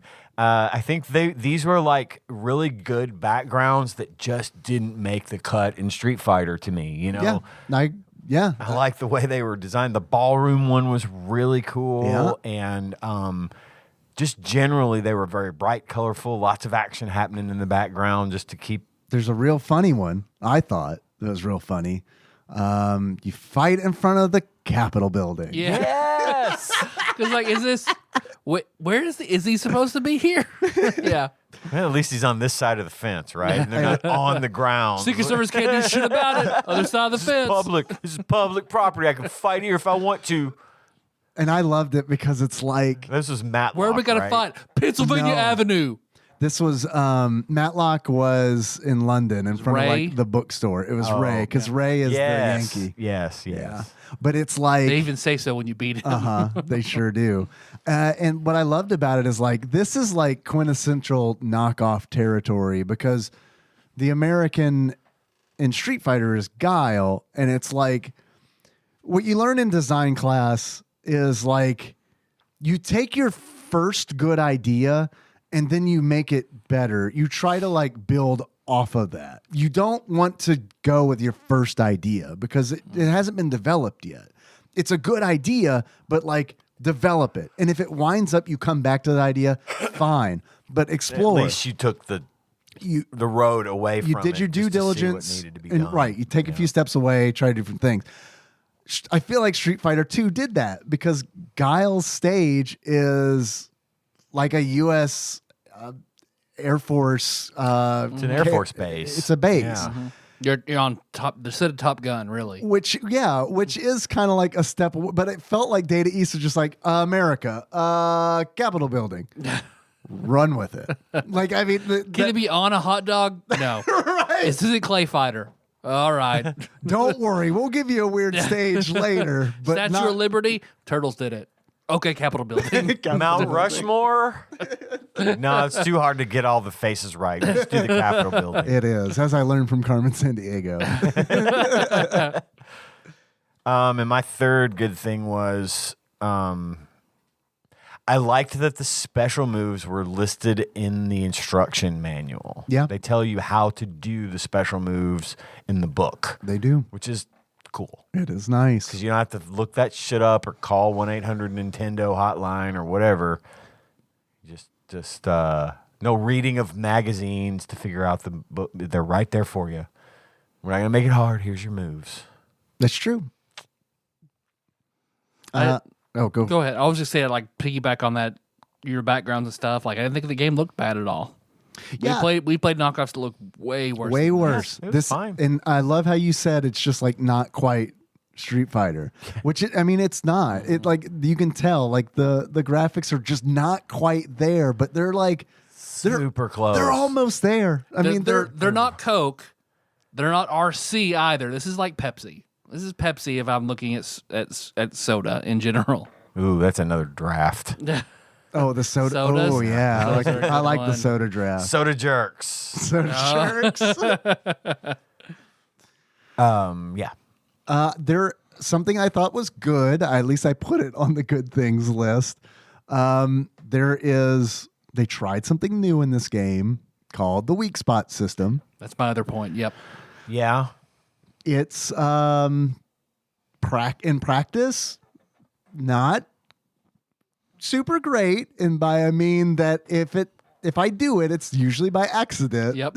So, Yep. for clarification, every fighter has a weak spot, and once that weak spot is exploited, it starts to glow. Karnov's is his hat. And it's his hat. It's really funny when he wins and his hat is and he's posing in front of the camera and his hat is just flashing like a Konami boss. Yeah, but once that starts to flash, you can exploit that weak point and take the fighter down faster. Yeah, it's so like when you it's usually a piece of armor like Karnov's hat, and once it flashes and you break it, they get stunned, and you can do whatever you want to them. And once it's broken, their defense is lowered through the rest of the match. Mm-hmm. So that's neat. I could never really exploit it, but also I feel like if I played this game a whole bunch, that maybe I could. And Higher difficulties might be pretty right hard to do. Right. Yeah. I felt like it was difficult to do, except for like some where it's like the wrestler. Like his armor Italian is like, Zangief. yes. Pasta Zeef. He's got like these fucking like anklets, and like those are the weak points. So it's like, okay, I just sweep this dude a whole bunch. Yeah. He's got Lee's leg weights on. Okay. Right. But it's tough when it's like chest armor because it's like Fei Lin. Her dress, the top of her dress. her sharp blazer. Yeah, between the bottom of her neck Her and the top Hillary of her suit. chest, Yes. it glows, and that's her weak spot. Right. So I think I put that as a good thing because I think it's nice that it's like, this isn't just a Street Fighter 2 ripoff. They added a little something. They did. They added a little something. Okay, put a little paprika in there. They did. Now to the bad. Oh, I got more good. More good. Sorry. Karnov is in it. Yeah. Always a good thing. I had no idea, and when I got to him, I was like, "Oh shit, it's Karnov." Karnov is in it. Canada. And I was also like, Think about holy shit, Karnov is tiny. He was. I'm playing as So Pei Lin. Odd job. I know. I'm He's playing, a good fucking head and a half shorter than Fei Lin. and I'm playing as Fei Lin, and it's like the manual says she's 5'4", I think. That makes him 5 foot. Yeah. Easily. If not shorter. And it's like, I don't know. I guess I always filled in the blanks playing like the NES game where it's like, oh, well, they just chibi'd him because it's an NES game. GB Karnov. Chibi Karnov. Band name. Does Karnov have a Funko Pop? Oh my god, I wish. Probably. I hope so. And then also as a good thing, there's a survival mode in this game, which I think is really neat because you can choose 5 characters, and then your opponent chooses 5 characters, or the computer chooses 5 characters, and then you face off. And as one of your characters dies, the second character fills in. I think that's neat, and I know that some Street Fighter games did that, but I don't recall that being in like the original Street Fighter 2 on home consoles. No Karnoff. That is a Pop. cool feature. Damn, no. He had Chrono. he had a Tiger Electronics though. Oh I didn't shit! know that. I didn't know that either. And then I've got another good thing, and that is the unlimited continues, and that's that just is, coming yeah. off of the tail end of Crash Test, or I'm sorry, Incredible Crash Dummies. Yeah. Where it was just like, fuck, man, just give me goddamn continues. Please don't make me start over. Yeah. Those are good things. Are the bad things? I felt like it was kind of clunky and hard to play at times. Again, movement just the felt movement was jilted a little bit. It was there weren't enough frames. Not and a I lot of think frames of animation, That was where Street Fighter was set apart, in my opinion. I agree. As one of the things that always appealed to me the most about Street Fighter was how fucking smooth it was. It's smooth. And this game is not. This game is not. Chunky with the jump. When you jump, you're like up at the top of the fucking screen. You jump the really jump is high. too high. And the movement in general was just not a good thing for me.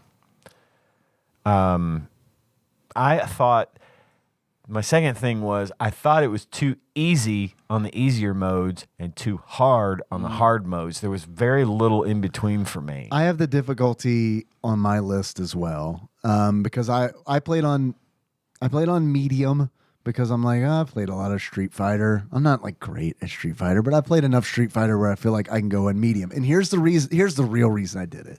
I had read beforehand that you don't get the story don't get the ending endings. unless you play on I medium. hate that. I know. Yeah. We've I know. always hated that. Yeah.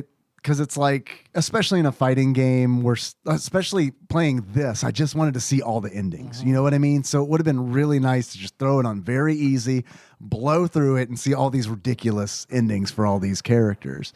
But yeah, man, I played on medium, and it felt like, holy shit, they're like blocking everything, and it's like I really have to try. So there was one of the things about the difficulty level that was kind of unique is that it goes from like very easy to easy to medium to hard to very hard to hardest. I mean, there was like a lot of difficulty levels. On the first 2 levels, I literally beat the game using forward punch and throw, just spamming on every fighter. I just held forward and spammed mid punch. Really? And beat literally the entire roster of fighters, including Karnov. Yeah. The Jester fight, the Joker. Clown. Clown. God damn it. Who's like Clown. who's like That's what it says in the mail. I am isolating that sound. It is now my Barry Burton. text tone. That's what it says. He's like 8 feet tall or whatever. He's like super tall. I beat him in 10 seconds with that punch. He was not even trying to defend. So I would punch. Eventually a throw would take place, and that's it. From soup to nuts, I beat that game using one move on the bottom difficulties. 2 difficulty levels. That is unacceptable. Yeah. But also makes sense that you don't get the ending for doing that because it's just too fucking easy. At the end of the easy level, when you beat it, it says, "You're getting better." And that's it. I'm glad that you mentioned the difficulty too, because this is on my list where it's like, when playing on medium, I felt like I struggled, man. I struggled to get through because you have to fight the full roster before you fight the bosses. And it took, Street Fighter. yes. And it took 2 me. bosses, Clown and Karnoff. I like it when you say it. say it. So what I thought was shitty about it was like the roster I struggled with, man. And then I got the clown, and it was just like, okay, he's done. And then I got the Karnov, and I beat Karnov, the final boss of this game, on the first try. He was easy. And it was like, He's just a little guy. Give him a break. with a flashing hat. That's sizeism. But like, it. From the box art, he can't even see. I know. But like, here was my takeaway from it. Oh, you really developed the roster, and then you were like, shit, we need bosses. And then you put the bosses in the game, and you were like, well, no one's gonna play as these characters, so we don't really have to like have to flesh them figure out at out all, like how they're powerful and like exploit that. So that's Mr. E says Karnov has to be in it. He's already planning the sequel, Karnov's Revenge. right. Yeah, we need to talk about that. There was a sequel to the game in arcades, Karnov's Revenge. And then the Super Famicom got a third game where they expanded upon the Ryu, Ryu's Ryu. Ryu. They expanded on his story. My third bad thing was the endings. I didn't beat this game to see all the endings. I just watched them on YouTube. The endings were so bad. They were so fucking bad. Yeah. Some of them were like one frame of a picture, and then some of them were like Fei Lin's the one I actually played with because I was always the big Chun-Li guy. And of course I'm going to play Fei Lin. I played as her too. Fei Lin is the fucking Chun-Li clone of this game. Samche for life. Samche. Yeah. But Just because whenever I was pressing the game, he's already in the middle. You already pre-select him. Samche's my guy. He was. When I fought against him, he was a fucking formidable. badass. Because he's man. he's the Sagat clone. He's Sagat. Yeah, Sagat meets Dalsim. They yeah, kinda, I like, thought he put was them more together. like Dalsim is where I. He's just not stretchy, but like he. yeah. But yeah. He looks like he's gonna be stretchy though. I know. Like I you fully ever meet a guy like expected him- that? Like you That look like you're dude's gonna be stretchy. You look like you're stretchy. probably pretty stretchy, huh, buddy? And then I think that's when Data East was like, no, they'll win the lawsuit if we make him stretchy. We can wrap his wrists, we can wrap his ankles, all that. Yeah. Just no Just no stretching. stretching. There's a post-it, like a big sign on the fucking dev's wall. Do it for her and no stretching. Daryl, I told you to make him not stretchy. Reprogram it. The endings were so bad. Like Fei Lin's ending, so she's an opera singer, or actress, opera singer / actress. It's weird, right? And so after she wins, it shows a picture of her sitting in like a bikini. And this dude's running up with a phone saying, hey, I've got a call here, apparently from it's about work. Right. Like, in other words, someone's calling to hire you for an acting or a singing job or something. Mm-hmm. And she's like, Or a fighting tournament. I don't have time for that now that I'm the best. And that's it. It just ends. Yeah. What's funny is I do want to see all of them. Because like I saw that one and I was like, what are the others like? Matlock was the guitar guy, the rocker. Yeah. Punk rocker. We need to stress that his name is Matlock. I didn't even know where they come up with that. How do What's you a very badass American name? Matlock. Matlock. His ending is Very badass American Andy Griffin.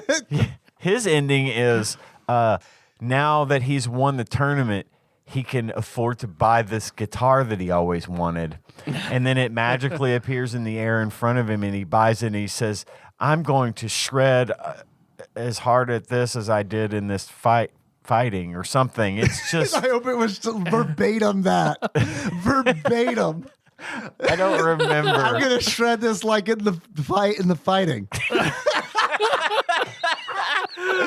Data East. They're probably the guys that made this game are now listening to this podcast going, shit, man, we could have said that. We should have said that. Done that. That's funny. What he did. But all of the endings of this game were that fucking bad. So All of them. I've got a related bad thing. Okay. It kind of bookends that. I was disappointed that we didn't get any front-loaded story. Because, like... Exactly. Because, like... And... Did Karnoff put the tournament together? Did he? It's the book, it's the in the instruction instruction book manual, tells you the but- whole fucking Because story. is he a god where people were making fun of him? So he was like, "Fine, we're gonna fucking fight this." Well, it's unknown. All of his stats are unknown. Well, and they except also- that he's Russian. They include that, like Right. nationality Russian, and everything else like height, weight, unknown. Blood type unknown. He's Putin. He's sensitive about his height. We don't talk about Karnov's height. He Don't talk about Karnov. they build it up almost like the Mortal Kombat tournament, where this is a secret tournament of all these elite fighters, and you've been invited to. Kumite, Something. the Karnov Kumite, the KK. But I don't But know. you don't really. You're right. You don't really in the game. You don't get a picture of what these people are about. Right. And their character designs don't really tell you that either. They mainly just tell you this is Chun-Li, but like crooked slightly so. She holds her hands like this. Right. But she's absolutely the best in the game. Yeah. She's like bar none, because it's like Easily. she has, not only does she have projectiles, but she has air projectiles. So like Akuma style, where it's like Akuma style, where it's just like, all right, man, I'm gonna play this game where I just throw fucking projectiles at you, and if you move forward, I'm gonna jump up and throw one down at you. and then she also has the legs, the big sweeping leg kick, which is super powerful. and she's fast. Yeah. Yeah. Something else I liked about this game was that you can change the speed of the game too, and I thought that was nice. Little Street Fighter 2 Turbo They learned. style. Yep. Yeah. I think the characters were overall just pretty uninspired. Like, we do something different, then make some interesting characters at the very least. Take the core mechanic, but build something interesting. I feel like that was the biggest missed opportunity. You didn't like Lee, Tyler, the Chinese kung fu expert, Lee. What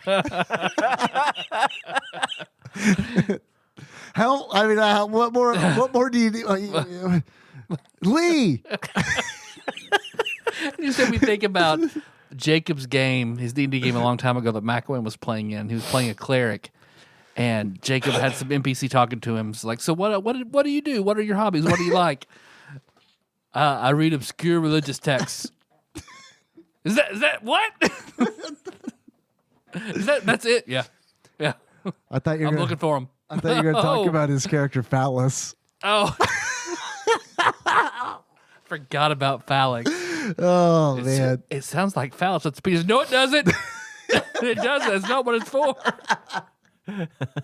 God damn it. I forgot about that. You don't like Ryoko, the Japanese judo student? Oh. Pretty creative. She wears a gi.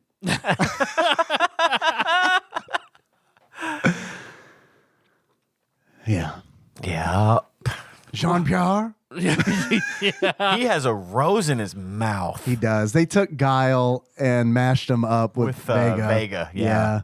To give you the French gymnast / florist, Jean-Pierre. But the gay one is clown, and they cut that from all the American release data. What?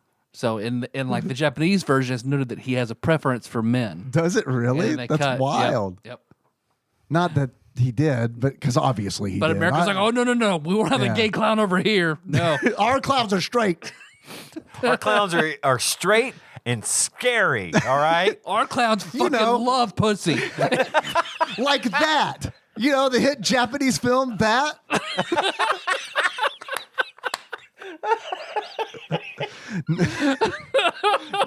With the clown Nickel Dumb?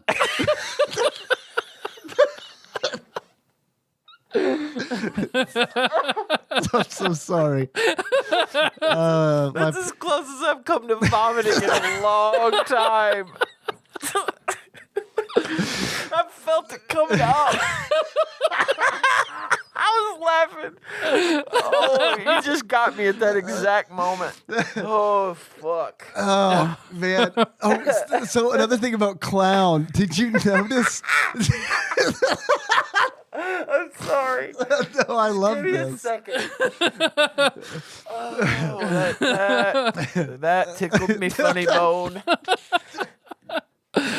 Okay. Another thing about Cloud, like, did you notice that when you fight him, like when you're going into the match to fight him, he's got this like mask on that's like this gesture mask that kind of looks like he's a Venom symbiote kind of sort Yeah. of. And then when you beat him, he looks like John Wayne Gacy with a tiny surrender flag. Like he just totally changes. He looks like John you Wayne bust his Gacy. corset, he's John Wayne. He looks like John Wayne Gacy is having an allergic reaction to something. He ate some man. peanuts and shouldn't have. Oh man, John had some shellfish. That's not good for him. Oh God. Any more bad things? That's about it. Where did it lose you? Immediately. I just knew what I already knew what it was, and unfortunately I had low expectations.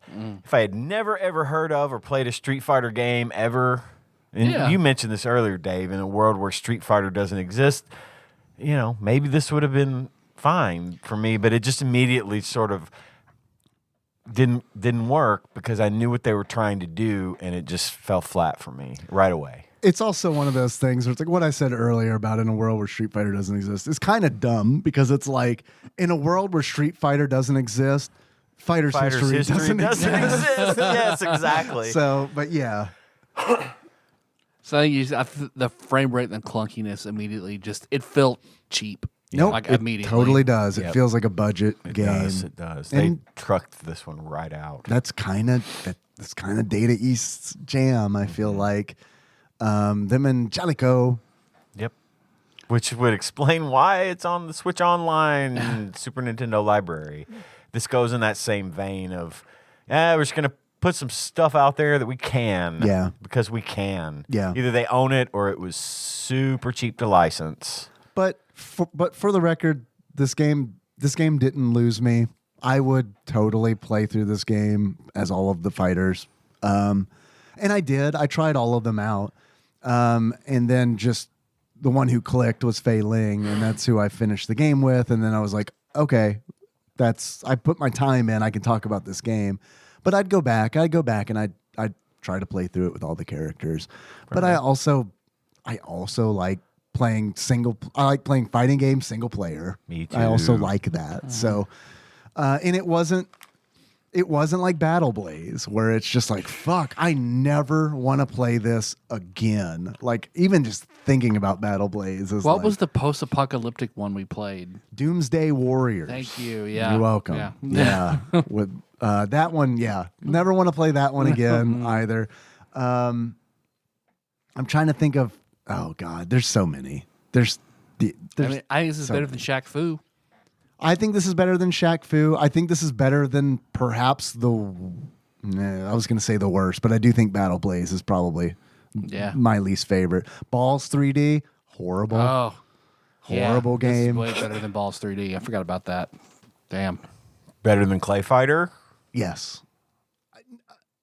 Not as entertaining as Clay Fighter. Clay Fighter's rough for me because it's like I hate how Clay Fighter plays, and it's But like it's fun to talk about watch. choppy. Yeah. Clay Fighter's choppy, They had big designs for that, and it just couldn't. It didn't play out. right? But I mean, it's novel, and it's like it's a spectacle, and that part is fun. I just feel like that car runs out of gas fast for me, and it didn't back in the day. Like I could have played Clay Fighter for a full summer, and just seeing the same shit over and over still would have been funny. But like now, it's kind of like, all right, I saw it once. Yeah. Buy, rent, or birthday? For me, it's a rental. And if I had gotten it for my birthday, fine. That's fine. I would have played it. I put it in the birthday category as well. I would have been mad if I would have bought it. But if I had gotten this for my birthday, it would have been a nice change of pace sometimes. Another title with a friend. to throw in the mix, yeah. And you can play with a friend. You can play two-player. So, yeah. It's a buy for me with a footnote. A couple notes. If I already own Street Fighter 2 and some form of Street Fighter 2, I already have to own it. And I already have to have owned it for 2 to 3 years. And if I could buy this at a discount, I would buy this. But it's like there's a lot of stipulations there, right? So maybe that's more in the birthday category. But I wanted to look this up, but I didn't because I'm a bad podcaster. But I wanted to know how much this game was when it came out, and I wanted to compare it to how much Street Fighter 2 was when it came out, and see if this truly was a budget game or if it was, priced Like the premium, same. premium price. Right, exactly.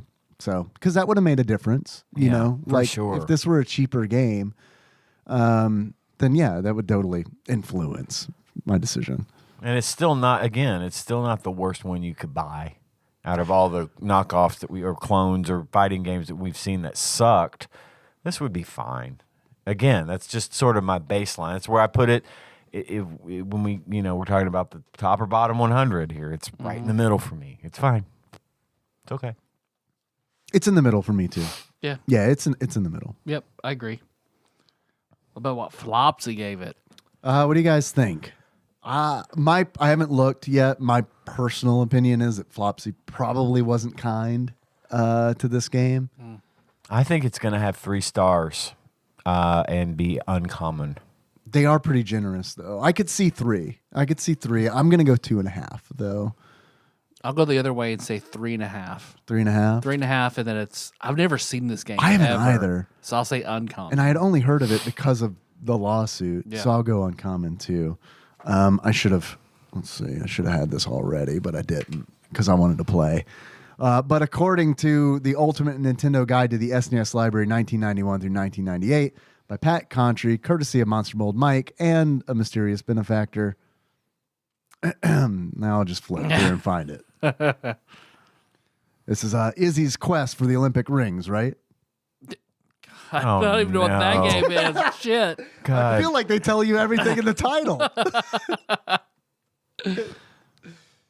Not listed. There's the humans.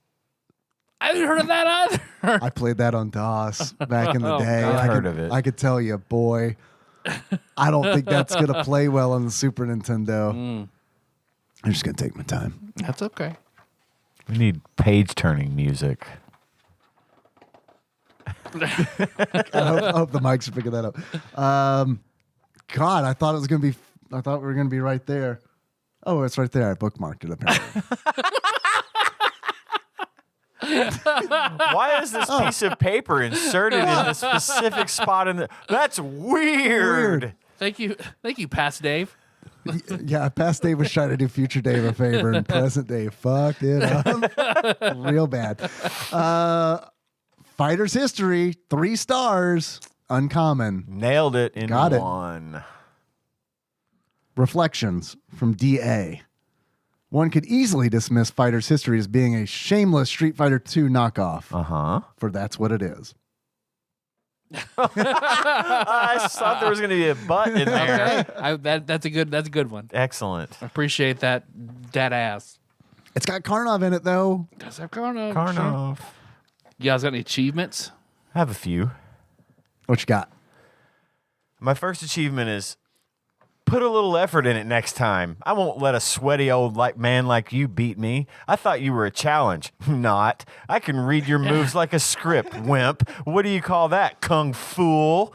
Don't quit your day job. I don't have time for this now that I'm the best. And to get... Put a little effort into it next time. I won't let a sweaty old man like you beat me. I thought you were a challenge. Not. I can read your moves like a script, wimp. What do you call that, kung fool? Don't quit your day job. I don't have time for this now that I'm the best. You beat the entire game using Fei Lim and spamming the mid-punch and throw button like I did. Those are all the things she says to the fighters she beats throughout the course of the game. Speaking of things that she says, Not. I know you were talking about the end of a match, but during the match when she throws a fireball, What's she saying? nobody does. When I was playing it, I was like, "What did she say? Car don't stop." Sure. And like I'm throwing fireballs all the time, so like it got to a point where it's like my brain, You're hearing. my brain eventually was like, "Dude, we gotta figure this out. It's car don't stop." And I'm gonna give Lim a hammer, a magic hammer called Car Don't Stop. so I got done playing and I came to bed and I was playing on the TV with the door open in the office and all that. And I came to bed and she was like, "How was the game?" And I was like, I liked it. And then she was like, "Was that girl saying Donald Duck?" And I was like, "No, she's saying car don't stop." It's a BuzzFeed personality test. Whatever you hear her say.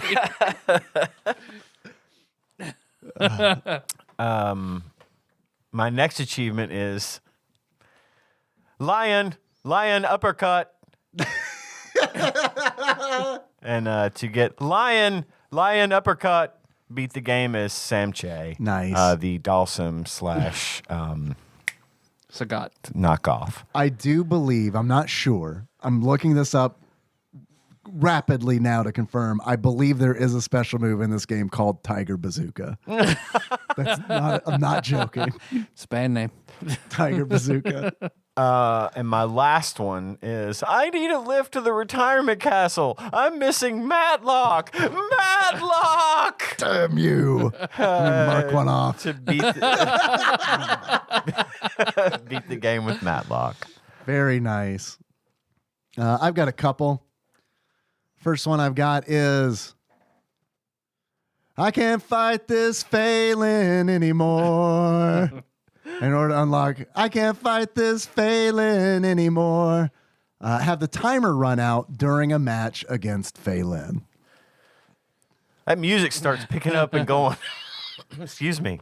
That music starts picking up and going real fast towards the end. I know. of the It really- match, when the timer's about to run. out. Yeah, it's And you- provocative. It gets the people It's going. It's like I gotta hurry. It really, I mean, there was honestly a point when I was playing the game where I was like, I should mute this. I should mute this because it really It makes you stop concentrating. it puts me way. into panic mode. Yeah. Next achievement is Buffalo Shot.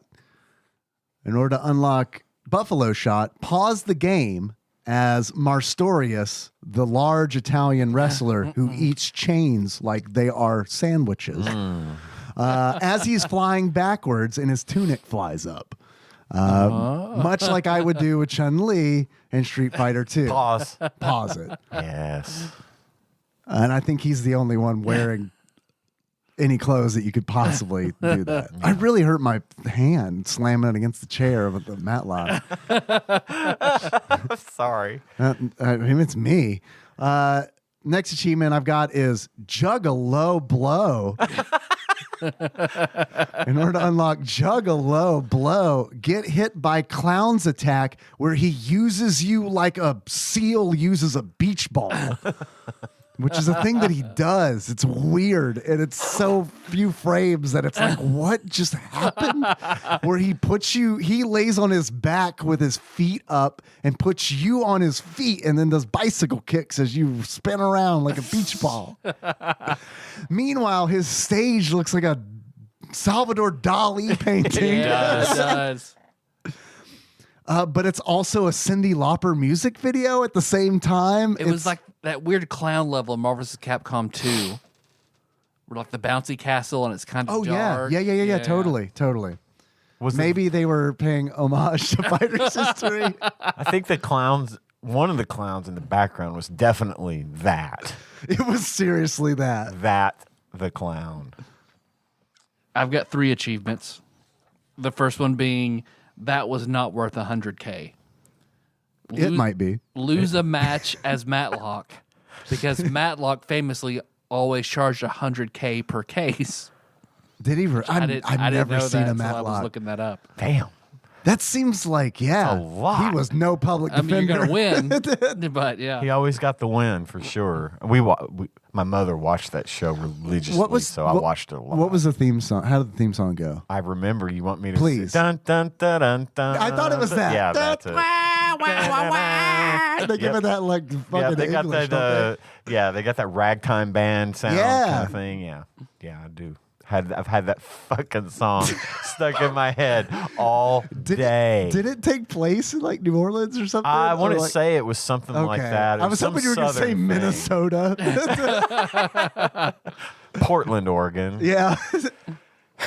Then my second one, it's all because of that damn Russian judge. And you unlock that when you beat the game as Jean, who only entered the tournament because as a gymnast, he was given a 9.98, which was his first not perfect score, and that drove him to fighting so he could improve his gymnastics. Oh.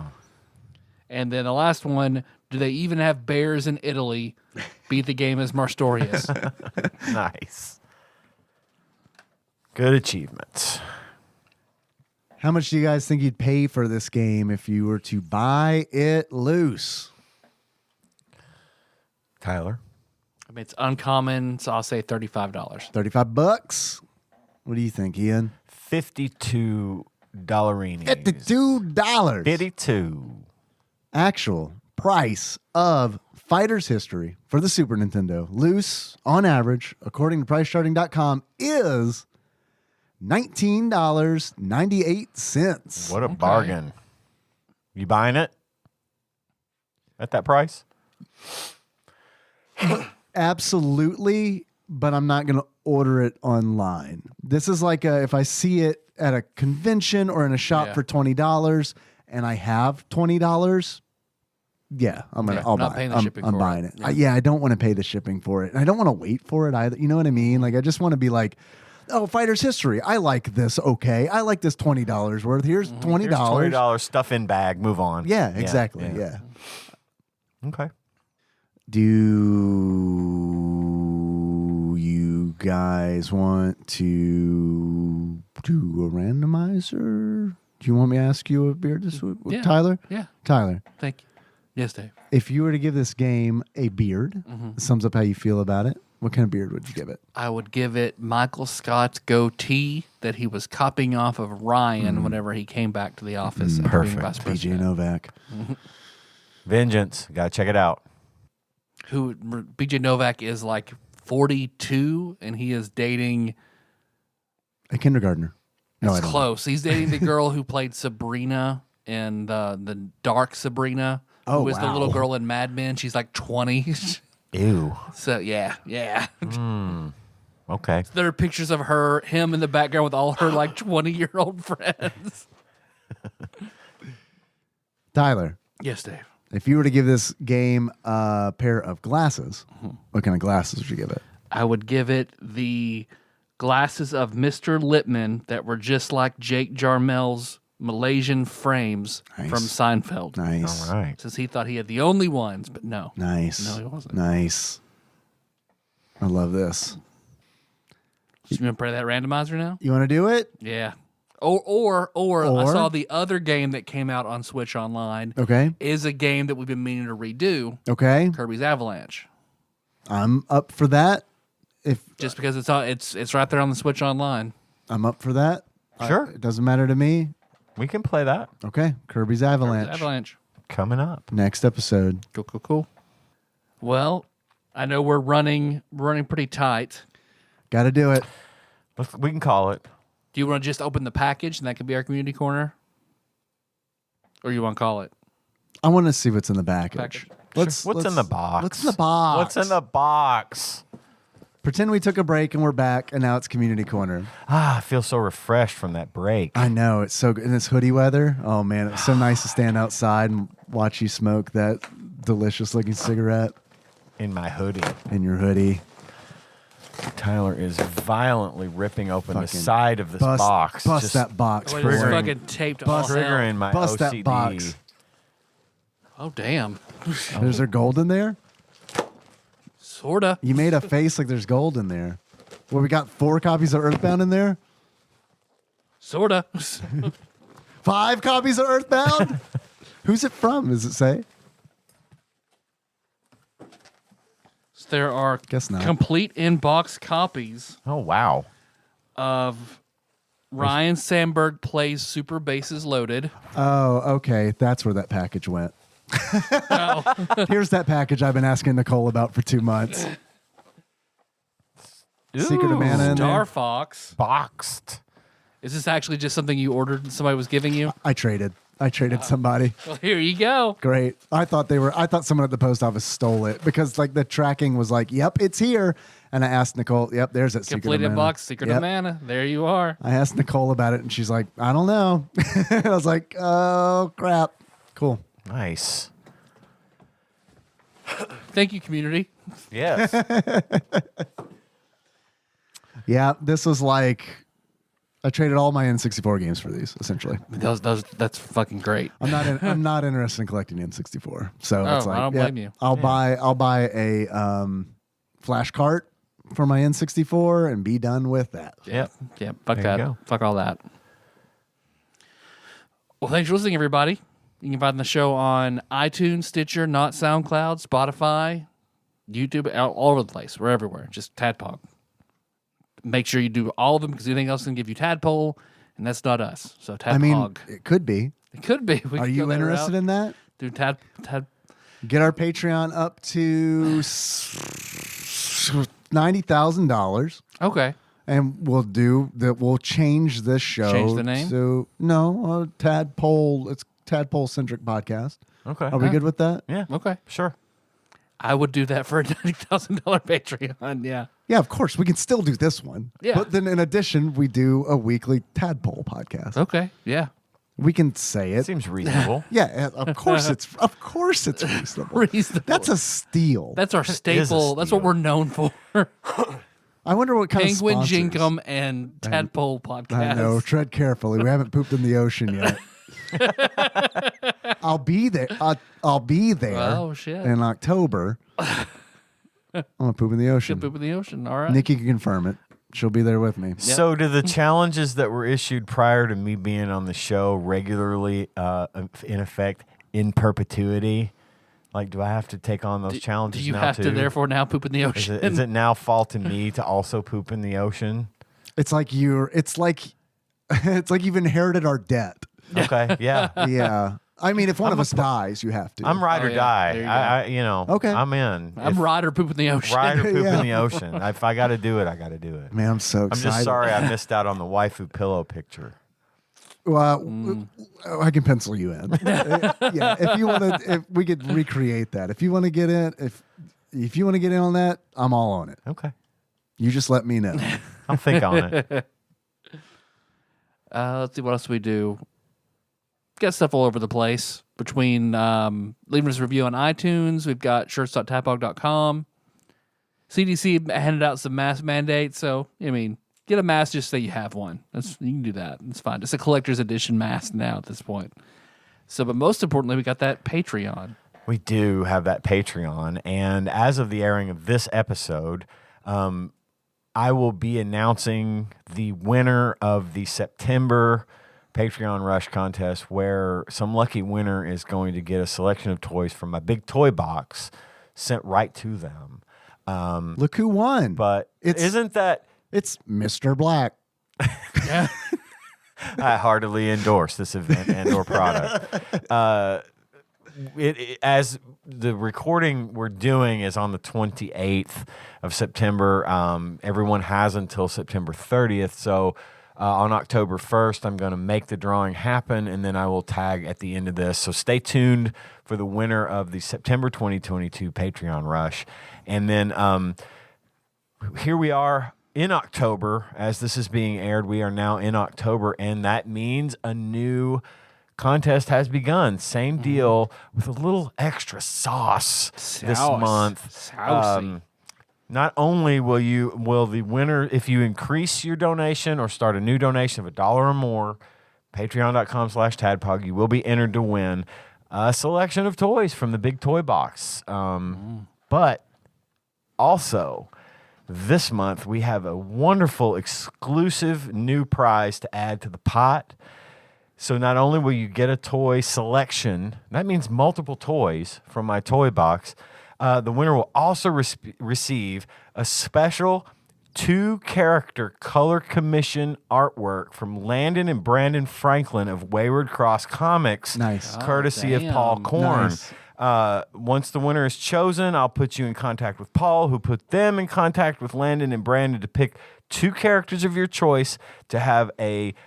Can they be doing anything I want them to? I probably Can I enter this? no.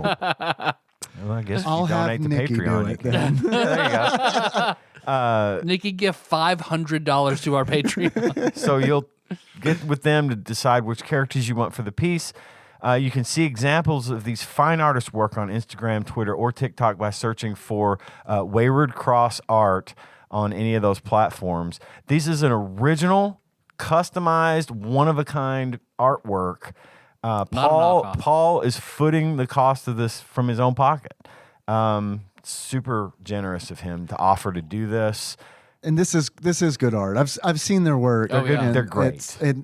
He showed me recently like They're some of actual the professionals. Like, it's good. yeah, like some of the color work that they've been doing, like digital color that Yeah. they've been doing, and that stuff looked. I mean that looked amazing. Yeah. Like I mean, it was like holy shit. So Paul is going to pay for the winner of this month's contest to have a custom piece of artwork done by these extremely talented artists. Mm-hmm. This will be yours and yours alone.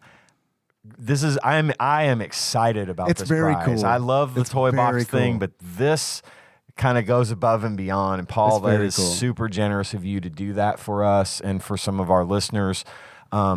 So get those donations in. You have until 11:59 p.m. October 31st. That's Halloween to you and me.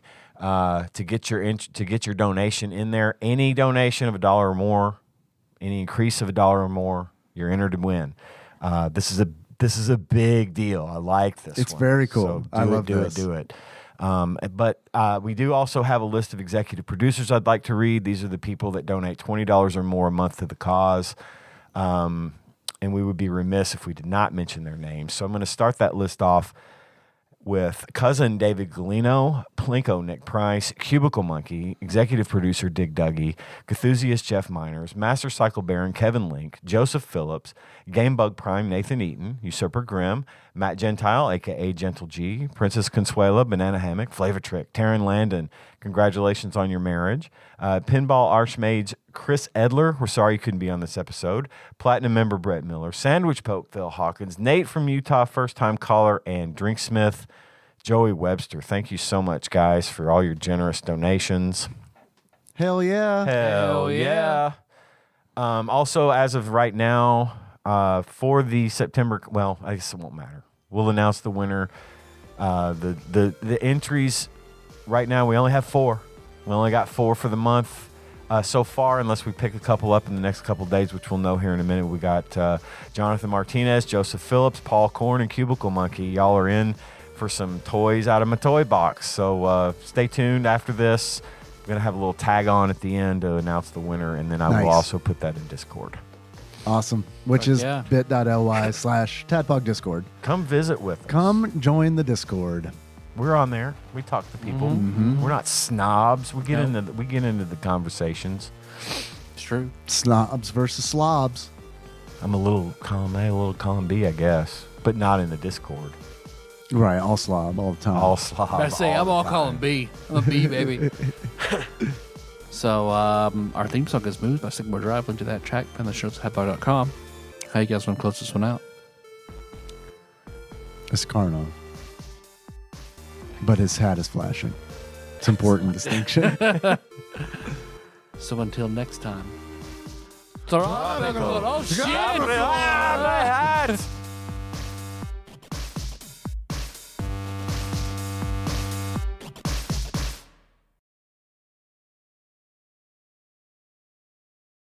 Like it's one thing to be like obsessed with like Sailor Moon or something. You know what I mean? Yeah, you don't hurt you're not anybody. hurting It's harmless, yeah. And it's like It's yeah. As it's long as you fiction. know it's fiction, you know what I mean? Like as long as it's like you're not blurring the line. Or Even the- if you learn a little bit, it's fine. Or that the fiction that the fiction you're being fed Yeah. is known to be fiction, as opposed to fiction being fed to the masses disguised as not fiction. Right, exactly. Which is the problem, right? But you can blend Sailor Moon fiction with reality. You for can have a bit. little As a treat. You can have a little bit of Sailor Moon reality warping as a treat. As a treat.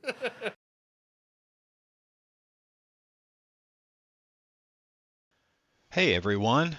So, as promised, I've spun, or rather, I should say, my grandson Cohen has spun the big wheel of names. And this week we have our winner for Wiz and Sage's Big Toy Box Patreon Rush for September 2022. I'm very happy to announce that Jonathan Naj Martinez is the lucky winner this month. Jonathan's prizes will be shipped right away and at no cost to him, courtesy of the fine folks at the United States Postal Service. Didn't win this month? Don't worry. A donation or increase of an existing donation of $1 or more enters you to win in October 2022. Visit patreon.com/tadpog and donate before 11:59 p.m. on October 31st, 2022 in your time zone to make a donation and be entered to win. Thanks as always to everyone who's participated and good luck this month.